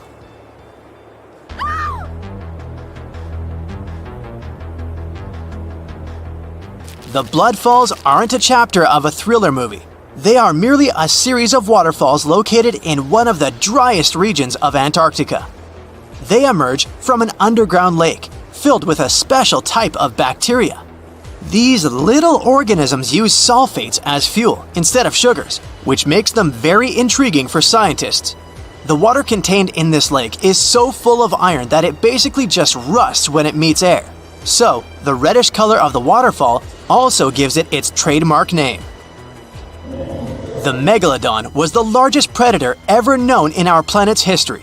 In terms of its location, the megalodon lived practically in all waters on our globe, except near the poles. The reason why there were no megalodon teeth found in Antarctica is probably because the gigantic creature was adapted to only warm tropical and subtropical waters. If you plan to visit Antarctica by boat someday, just know you might not get there on a non-metallic boat. The hull of your transportation device must be made of either steel or aluminum to withstand the harsh weather conditions here. Antarctica isn't home to a lot of bugs. In fact, there is only one true species of insect that calls this place home. It's a wingless midge called Belgica antarctica. This fly is so tiny that it only reaches 0.08 to 0.23 inches long, but it's still the Antarctic's largest terrestrial animal. A lot of Antarctic fish also come with an antifreeze substance in their blood. They don't necessarily need it for protection against the cold temperature, but mostly against touching ice. These antifreezes are made up of large glycoprotein molecules. They surround any small ice crystals that may form, making sure they don't spread through the animal's tissues, which could cause a lot of damage. They also create a sort of small pillow blocking the sharp ice crystals, so they're less likely to cause any pain. It also doesn't rain a lot here on this icy continent, but one amazing meteorological quirk of Antarctica is that it's full of diamond dust. This dust is basically small ice crystals that pop out of humid air close to the Earth's surface. Think of it like an icy fog. As they flow through the air and get touched by sunlight, they begin to sparkle, making visitors here feel like they're surrounded by diamonds. It's probably the last place you'd want to go into labor, but in 1978, the first person was born here ever. Emil Marco Palma was its name, and ever since, 10 other people have been born here in Antarctica. There's a lake on this icy continent that is so full of salt, it makes it impossible for it to freeze over, even if temperatures can go as low as 5 degrees Fahrenheit. That's because pure water freezes at 32 degrees Fahrenheit. Water that has salt in it, or any other substance for that matter, will freeze, but at a way lower temperature. That lower temperature is adjustable depending on the substance itself and the amount that has been placed into the water. Antarctica was the last official continent to be discovered. It remained completely unseen until the 1820s. But it took another 20 years to confirm it was actually a continent and not just a group of icy islands. Just because it's really cold here doesn't mean you can't go on a date here. One December night, an American scientist that was posted in Antarctica logged into a dating app simply out of curiosity. He was certain no other profiles would show up, but to his surprise, he found someone soon enough. Another researcher who was stationed just 45 minutes away, by helicopter of course. They eventually got together and went on the first date in Antarctica ever recorded. Apart from ice, this continent has something else way more abundantly than any other piece of land on Earth: meteorites. If we look at the research done by scientists, meteorites have equal chances of reaching any place on our planet. However, once they go through our atmosphere, the situation is a bit more complex. That's because different climates on our planet, like the humid ones found near the jungle, have a lot of moisture and oxygen, which will corrode most meteorites. The climate in Antarctica is really dry, so the possibility of meteorites corroding is little to none. More so, it's way easier to spot these rocks on the icy white surface of this area than in any other place on Earth. If you're not scared of the cold, you'll surely freak out when you hear about the winds here. That's because Antarctica is for the most part the windiest place on Earth. Wind speeds have been reported here to reach even 200 miles per hour. Most people know that pyramids were built as grand tombs for the pharaohs, designed to ensure they had a smooth journey to the afterlife. The Great Pyramid of Giza, for instance, was constructed for the pharaoh Khufu. But what most people don't know is that this whole pyramid building trend started right here with the step pyramid of Djoser about 4,700 years ago. This massive structure was built for Pharaoh Djoser, a ruler from Egypt's 3rd dynasty. It rises 7 layers high above the ground and stands about 200 feet tall. We think of it today as a phenomenal architectural project. But for ancient Egyptians, the step pyramid of Djoser turned out to be more like a massive experiment, a trial run, if you will, to perfect their building skills before they moved on to even more ambitious pyramids. Reaching new heights is super exciting, but the real mystery is what is going on below the ground. In this pyramid's underground labyrinth, there is a network of tunnels stretching about 3.5 miles long. And some researchers believe these tunnels might have been part of a sophisticated water system that could completely change what we think about pyramid construction. Let's talk about this massive complex located in Sahara. Surrounding the pyramid, there's what's known as a dry moat, a continuous trench that is up to 164 feet wide and almost 2 miles long. It forms a sort of rectangular shape around the pyramid. This trench has an average depth of about 65 feet. Now, if you were to add up all the earth and rock they dug out to create this moat, it would be about 10 times the volume of the step pyramid itself. For the longest time, people just assumed this trench was nothing more than a huge quarry, a place where they dug up stone and clay to build the step pyramid. Makes sense, right? But when you take a closer look, it doesn't add up. The trench is too narrow and deep to be practical for mining, and its layout doesn't match anything we know about ancient Egyptian quarrying methods. Plus, some sections of the trench are actually covered with a rocky ceiling, which would have made it nearly impossible to use as a quarry. Another theory suggests that the dry moat had some kind of spiritual significance. Maybe it was a sacred place, where souls of nobles gathered to serve the late king in the afterlife. There are even niches in the walls that work as a hint at this spiritual function. But most researchers believe that this purpose likely developed much later, long after the complex was built for Djoser. So, what was the moat really designed for? In 2020, a researcher came up with a pretty intriguing idea. It is possible that this trench was actually designed to collect and manage water, especially after heavy rainfalls. Now, that makes sense when you consider the location. The moat sits in an area that could easily have been flooded by runoff water from nearby plains. This could also explain why the trench wasn't used for new graves until much later when the climate became drier and less prone to flooding. The story becomes even more intriguing as this trench appears to be part of a larger, more complex hydraulic system within the Djoser complex. It is like the trench has several compartments, carefully carved out of the rock and connected by tunnels. These compartments likely served as a part of a water treatment system, where water would flow from one compartment to the next, getting cleaner as it moved along. Now, here is where things start to tie into the pyramid itself.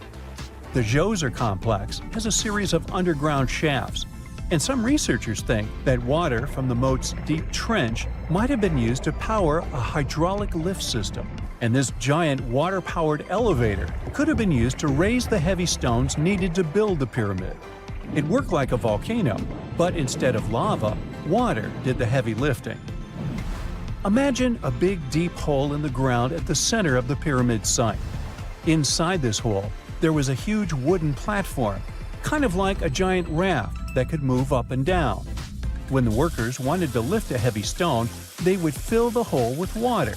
As the water rose, the wooden platform started to float up, carrying the stone with it, almost like a giant water-powered elevator. When the stone reached the right height, the workers slid it off the platform and onto the pyramid. The idea is that water from the deep trench, after being cleaned and filtered, would flow into these shafts. A massive float, possibly made of wood, would then rise as the water filled the shaft, lifting the stones up to where they were needed for construction. Once the stone was in place, they'd let the water out, lowering the platform back down to the bottom, ready to lift the next stone. This fancy hydraulic lift system could have been a game changer, making the whole building process a lot faster and more efficient without using a lot of workforce. It is like the ancient Egyptians were already embracing the whole idea of work smarter, not harder. But of course, not everyone is on board with this theory. Some experts argue that the area where the step pyramid of Djoser was built couldn't have held enough water from occasional rains to maintain such a fancy hydraulic system.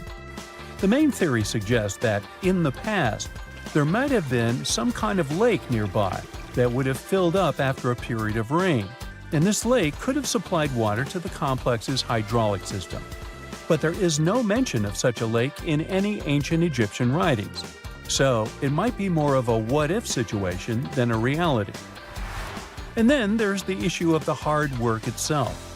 Remember when I said this method could have allowed the ancient builders to raise stones with far less effort? Well, that might not be entirely true. According to some experts, just building this hydraulic device would have required a lot more heavy work than simply moving the stone blocks using good old-fashioned manpower. And let's not forget, the step pyramid of Djoser is like a baby pyramid compared to those that came later. The stones used for Djoser's pyramid weighed, on average, about 660 pounds each, which is nothing compared to the more than 2.5-ton blocks used later for the pyramid of Chephren.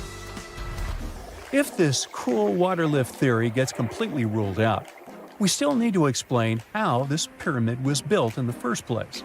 To answer that, we need to rewind a bit and talk about the original plans. See, before Djoser's tomb became a pyramid, the idea was to construct a simple mastaba. This type of tomb was pretty common in earlier periods, a flat-roofed, rectangular structure with sloping sides. But after the original mastaba was finished, they decided to expand it a bit by adding more layers on top. And then they added even more layers, until the construction reached 6 distinctive steps, each one smaller than the previous. And they probably did all this by raising those heavy stones using ramps, not a water-powered elevator. There is still so much we don't know about the step pyramid of Djoser. More research is definitely needed to fully understand how this system worked, or if it even existed at all. But the idea of using water to help build the pyramid adds a whole new layer to our understanding of ancient Egyptian engineering. It's a powerful reminder of just how clever and resourceful those builders were, using the natural landscape and the power of water to create one of the most iconic monuments in history. 47-year-old Kenny Veach told his family he was going hiking for 2 days. His destination? The Mojave Desert. The man wanted to revisit a cave he had discovered during one of his previous hikes. But that was the last time anyone had seen Kenny Veach. A helicopter and over 30 search and rescue teams came back empty. The hiker was nowhere to be found. Was the mysterious M cave behind his disappearance?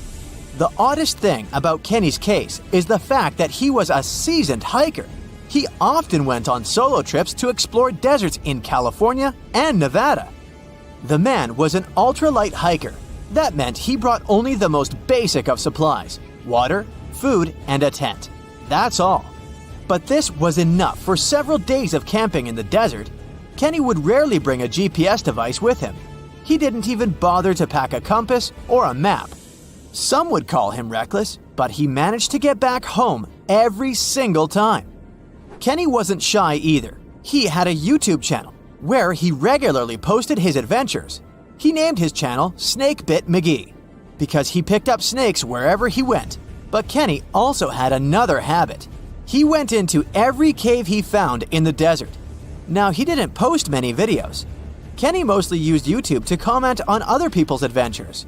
In a comment from June 2014, the man revealed that he had discovered a mysterious M-shaped cave. It was located in the Sheep Mountains of North Las Vegas. Kenny's description of the cave is where the weird part of the story begins. He spotted it while hiking and noticed the cave had an interesting entrance. It was shaped like a perfect letter M. Kenny went up to it, but something didn't seem right. He reported that his body started to shake as he approached the cave. The vibrations were so strong near the entrance that Kenny turned back. In his own words, he was scared for his life. It must have really been something if it frightened an experienced trekker. Kenny had an impressive track record. He had been hiking for 20 years. He explored caves other people were too afraid to even enter. Once, he was bitten by a rattlesnake and had to spend a week in the hospital. On his journeys, the man found skulls of all shapes and sizes, as well as old animal traps. Kenny slept on mountain peaks under the stars. One time, he hurt his leg on a mountaintop. He had to walk 20 miles back to his truck. It was 100 degrees Fahrenheit that day, and Kenny had 1 cup of water to keep him going. Kenny Veach was a true survivalist. But this one cave was a mystery to him. He admitted that he was totally unprepared that day. He had the tools to open a can, but not to fight the mysterious force that took over his body. But Kenny wasn't a quitter. He made plans to return to the M cave, and this time, he was going to be ready. He did so several months later, but much better equipped. But the trip turned out to be a bust. He recorded a video, but couldn't find the cave. Was that it? Was the brave explorer finally going to quit? Not by a long shot. His followers on social media wanted him to solve the mystery. So he went out into the desert for the 3rd time. He planned a short, overnight trip, but nobody ever saw him again. After 2 days, his family alerted the authorities. They quickly launched a search for the missing man. Now we come to the weird part. In one of his videos, Kenny stood in front of an abandoned mine shaft. This is where he briefed the viewers on the mission. Rescue teams reached this point and found Kenny's phone. This was 10 days into the search, but the trail soon went cold. The rescuers feared the worst. They decided to send a camera down the shaft, but didn't find anything. For a full month, no one had any idea where Kenny was. And then, the mystery deepened. An unknown woman came forward online. She claimed to be the missing man's girlfriend. The mysterious woman told the story of how she went with Kenny on hour-long hikes. She urged hikers to use GPS not to get lost. And then, a claim that shocked social media users. The woman believed Kenny's disappearance wasn't an accident. She revealed that her alleged boyfriend had some serious issues. Apparently, he had quit his job a year prior to his disappearance. Did Kenny Veach really trek into the desert to take his own life? People weren't convinced. Kenny's daughter believed her father just had an accident. In her words, he was a survivor. Was the mysterious M cave responsible for his disappearance? Did he find someone or something he shouldn't have found there? The questions linger, and so did the theories among the online community. Fellow hikers and YouTubers were determined to find the M Cave. This would solve Kenny Veach's mysterious disappearance once and for all. In 2021, one hiker got lucky. He claimed to have found the secretive M Cave. For safety reasons, the man couldn't reveal his exact location. The cave sits somewhere near Nevada State Route 375 East. The entrance to the cave really looked like an oversized letter M, just like Veach described it. But the shape is too hard to notice from ground level. Only when you look at it from above is the M shape visible. Who knows, hikers might have been walking past it for years without noticing the cave. Even Kenny couldn't locate the entrance the second time he went looking for it. The cave wasn't very deep, but there was something odd at the entrance. There appears to have been a straight line of rocks. Did someone try to wall off the entrance? And at the back of the cave, there was an even stranger find. Small pieces of wood were scattered along the floor. They looked a lot like 2x4s that are used in construction. Was there a door here once? The hiker found a nail sticking out of the stone. It could be part of a latch that was there some time ago. But the strangest part was the writing on the wall. Hatch or Veach? It's hard to tell. The hiker that discovered the cave didn't want to stay to find out. He left the cave in a hurry. No, it wasn't because he felt a strange vibration in his body like Kenny. He just didn't want to be in a desert cave in the middle of nowhere. This is the Mojave Desert, one of the most dangerous landscapes on Earth. Could this setting better explain how Kenny Veach disappeared without a trace in 2014? The desert's nickname is well-deserved. This is where scientists recorded the hottest temperature on the planet. 134 degrees Fahrenheit, and the average temperature during summer, just 113 degrees Fahrenheit, no sweat. But you'll also need a blanket. At night, the air temperatures drop well below freezing. Talk about a climate roller coaster. And the list of dangers doesn't end there. The driest and hottest place in the United States is home to dangerous animals. Mountain lions, venomous lizards, spiders, and wasps. You name it. Any one of these animals can end the life of an unsuspecting hiker. There is a reason why Kenny always wore snake guards when trekking. And then there are mine shafts. Local authorities strongly advise hikers not to enter them. These old mines from the 1800s are highly unstable. A person can easily fall down a hidden shaft. They also have pockets of bad air, which can suffocate a person. And remember the likable wildlife? They too live in these shafts. Rattlesnakes, scorpions, and black widow spiders. Kenny Veach could have easily fallen into one of these shafts, and there would be no help for him from miles around, since Nevada is one of the least populated states.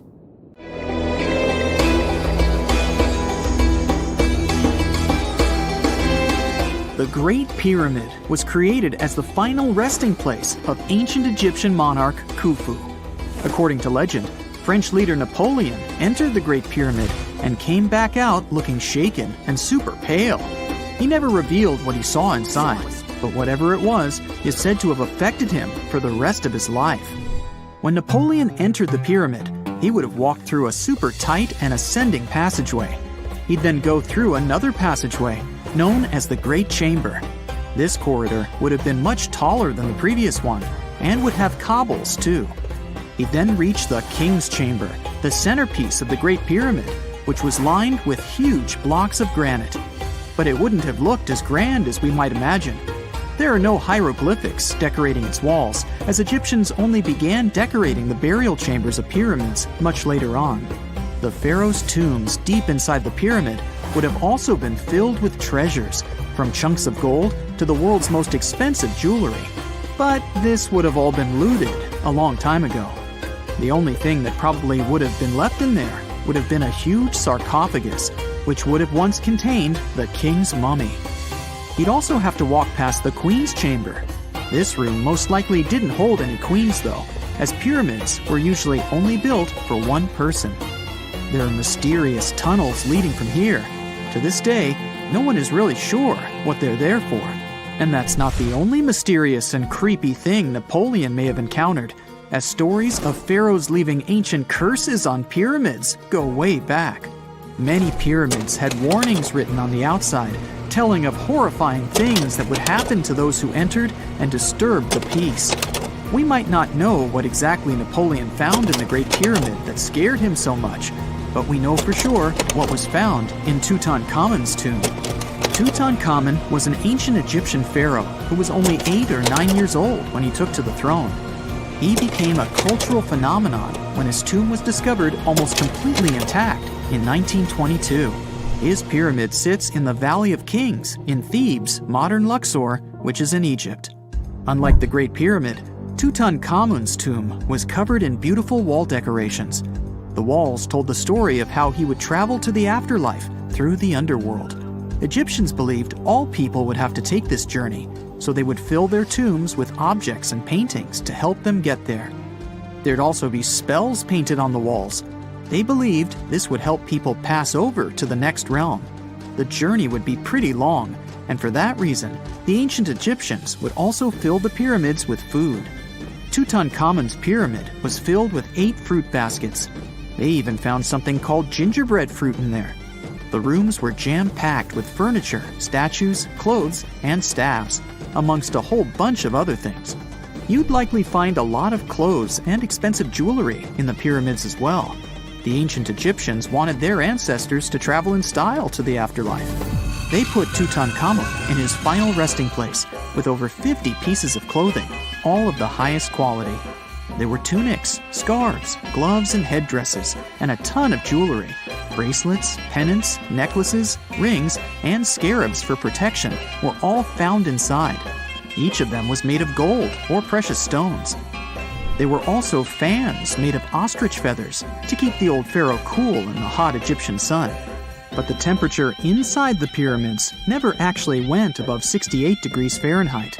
The ancient Egyptians developed a super cool air conditioning system that we don't fully understand even today. Tutankhamun's pyramid also contained 130 walking sticks made from ebony, ivory, silver, and gold to help him on his journey. There were 3 chariots hidden away in case he got tired of all the walking. They also put 11 boat paddles inside, but there was no sign of any boat. The pyramids would be littered with the pharaoh's favorite scents and perfumes. During the excavation of Tutankhamun's pyramid, it quickly became clear that it had been robbed during ancient times. There was damage to doors and traces of oils left in empty jars. It looks like someone raided the pyramid for gold and the scents, perfumes, and oils that had been left for King Tut.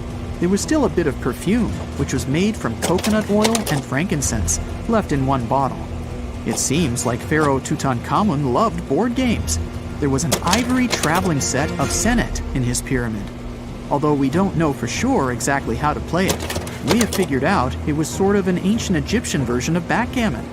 It looks like it was a 2-player game where the goal was to knock your opponent off the board. Not really sure who Tutankhamun's mummy was supposed to play with, though. The ancient Egyptians had some rituals that may seem pretty strange to us. For example, they used to shave their eyebrows off if they ever lost a cat. So it's not too surprising they put some really weird things inside pyramids. Archaeologists discovered a collection of mummified cats and scarab beetles in pyramids that date back more than 4,000 years. They were found in the pyramids of Saqqara, which is south of Cairo. They also found a bunch of makeup kits and mirrors inside. Makeup was worn proudly by both men and women in ancient Egyptian times. Eyeliner was the most popular cosmetic. The Rosetta Stone was one of the best discoveries ever made in pyramids. It was found by our man Napoleon Bonaparte and his team. It's a black granite rock that dates back to 196 BCE. It's transcribed in Greek, Demotic, and hieroglyphic. When it was translated in 1822, we got the key to understanding ancient Egyptian hieroglyphics for the very first time. The discovery of Queen Hatshepsut's mummy in 1903 changed our understanding of the Egyptians forever. After she had passed away, her successor, Thutmose III, removed most of the evidence of her reign, so we basically knew nothing about Egypt's first great female leader. She's now gone on to become one of the few and most famous female pharaohs of Egypt. Pharaoh Khufu even had a fully fledged boat in his pyramid. archaeologists uncovered more than 1,200 pieces of a giant boat near the Great Pyramid at Giza. They reassembled the boat, and it's a whopping 144 feet long. It's most likely a solar boat, which was designed to carry the resurrected king with the deity Ra. Fun fact, the Pyramid of Giza is the last remaining of the 7 wonders of the ancient world. The other 6 are the Hanging Gardens, the Colossus, the Temple of Artemis, the Mausoleum, the Lighthouse, and the Statue of Zeus. This pyramid was also the world's tallest man-made structure for 3,800 years, and it's the biggest pyramid in Egypt. It took a staggering 2.3 million blocks of limestone, and some weighed as much as 80 tons. It took an incredible 100,000 laborers and a whopping 23 years to build. Its original height was a mega 480 feet. In 2017, archaeologists discovered something weird about Egypt's Great Pyramid. There's a hidden void that's at least 100 feet long, and no one really knows why it's there or what's actually inside it. The weird void is the first inner structure discovered within the 4,500-year-old pyramid since the 1800s. Scientists used cosmic rays to detect the massive hole, but are still no closer today to finding out what's inside. The ancient Egyptians took a lot of care building the pyramids, and everything was strategically placed and structurally sound, so it's super unlikely that this hole is due to blocks falling over time. Loads of pyramids also contain small model figurines called ushabti. These represented attendants. They believed they would come to life to serve the pharaohs in the afterlife. But it's amazing that all this stuff actually fit inside. There isn't actually a huge amount of space inside the structures. It's mostly just rock. In 1991, somewhere in the lush jungles of central Vietnam, a local logger found a mysterious hole among the foliage and bushes. He looked in there and felt a strong wind blowing into his face. Then he heard a strange sound from the cave depths and realized that it was the sound of a river. The logger didn't check the cave, but decided to go back there with a flashlight and a rope.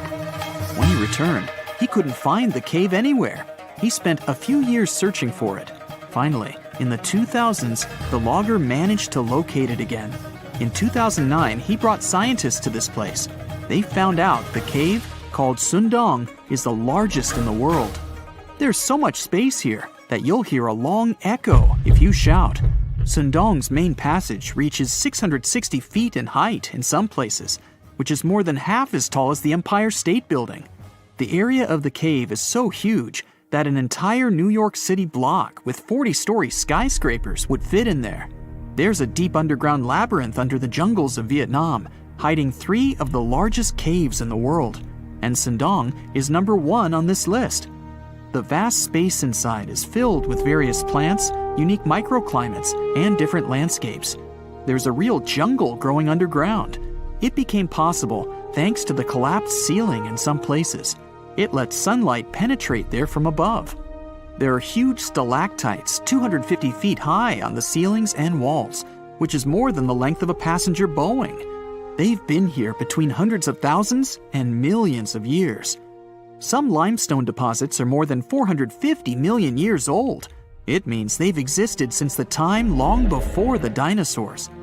Besides the jungle, there are also many rivers in the cave. They were formed because of rainwater coming down from holes in the ceiling. These rivers are smooth and fast, like slides in a water park.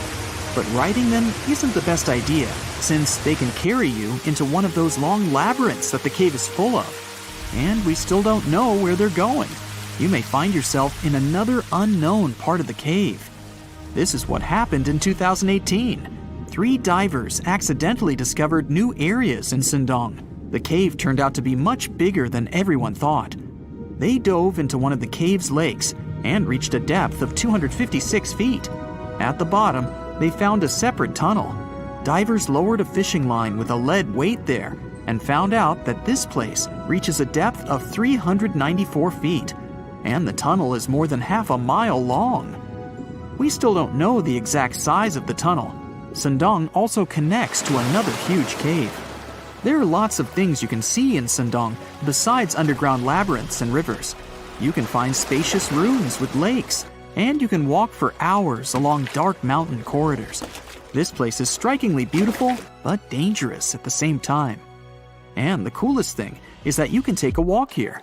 Since 2013, Sendong Cave has been open to tourists. It's not just an easy walk to take some selfies though. The expedition to the cave lasts for several days. For the first day and a half, you'll explore the third largest cave in the world. And only after that, you'll reach Sendong. The path will take you through rivers, dense jungles, mountains, and rocks. You can meet many exotic birds, monkeys, and other animals. And according to many people, the way to the cave is even more impressive than the cave itself. When you reach your destination, you'll spend the next few days exploring Sendong. Together with other tourists, professional guides, and porters, you'll be sleeping in tents in different places in the cave every day. You'll see some stunning landscapes and, get ready for this, 400-million-year-old majestic fossils. There are also dark rooms with lakes that are good for swimming. Such adventurous expeditions become more popular every year. People who visited the cave call it the most amazing place they've ever seen. Another amazing cave is located in Indonesia, on the island of Flores. It's quite small, but holds amazing things inside. In 2003, a group of scientists discovered ancient artifacts here, including fossils of primitive tools, such as sharpened stones. Scientists realized that hundreds of thousands of years ago, this place was home to our distant ancestors. Then they found a very unusual female skeleton. That woman was only 3.5 feet tall. This is the height of the waistline of an average adult person. That woman had no problems with her spine or with the development of her bones, though. This and other skeletons found in the cave belong to some unknown human ancestors. Scientists called this species Homo floresiensis, or simply, Hobbit. The woman's weight was about 35 to 79 pounds. Analysis of the skull and bones showed she was about 30 years old. Hobbits probably lived on Earth between 190,000 and 50,000 years ago. There's a chance they met the ancestors of modern humans. The next cave is in Turkey. Imagine that you live in an old house and decide to make some repairs. You throw all the old stuff out of the rooms. The last place to sort out is your basement. You've hardly ever visited it and have no idea what's hidden there. But it's pretty spacious, so you decide to turn it into a room. You tear down the wall and discover the entrance to the cave. This is a tunnel that leads underground. You walk through the cave and see a real underground city. This happened in Turkey in 1963. One of the locals discovered a secret passage to a lost city in his basement. About 20,000 people could live there. There was enough space for livestock and food supplies. It's not just a maze of tunnels. There's a chapel, a school, stables, kitchens, walls, and other signs of civilization. The city was built in the Byzantine era, in the years 780 through 1180. It's not the only one down there and is connected to many underground tunnels and towns that stretch for several miles. Let's finish our journey in the strangest and most frightening cave. We're going to the southeast of Romania, near the Black Sea. Here, on a desolate wide plain, you can find a hole. This is a tunnel leading deep underground. The air inside the cave has high levels of hydrogen sulfide and carbon dioxide.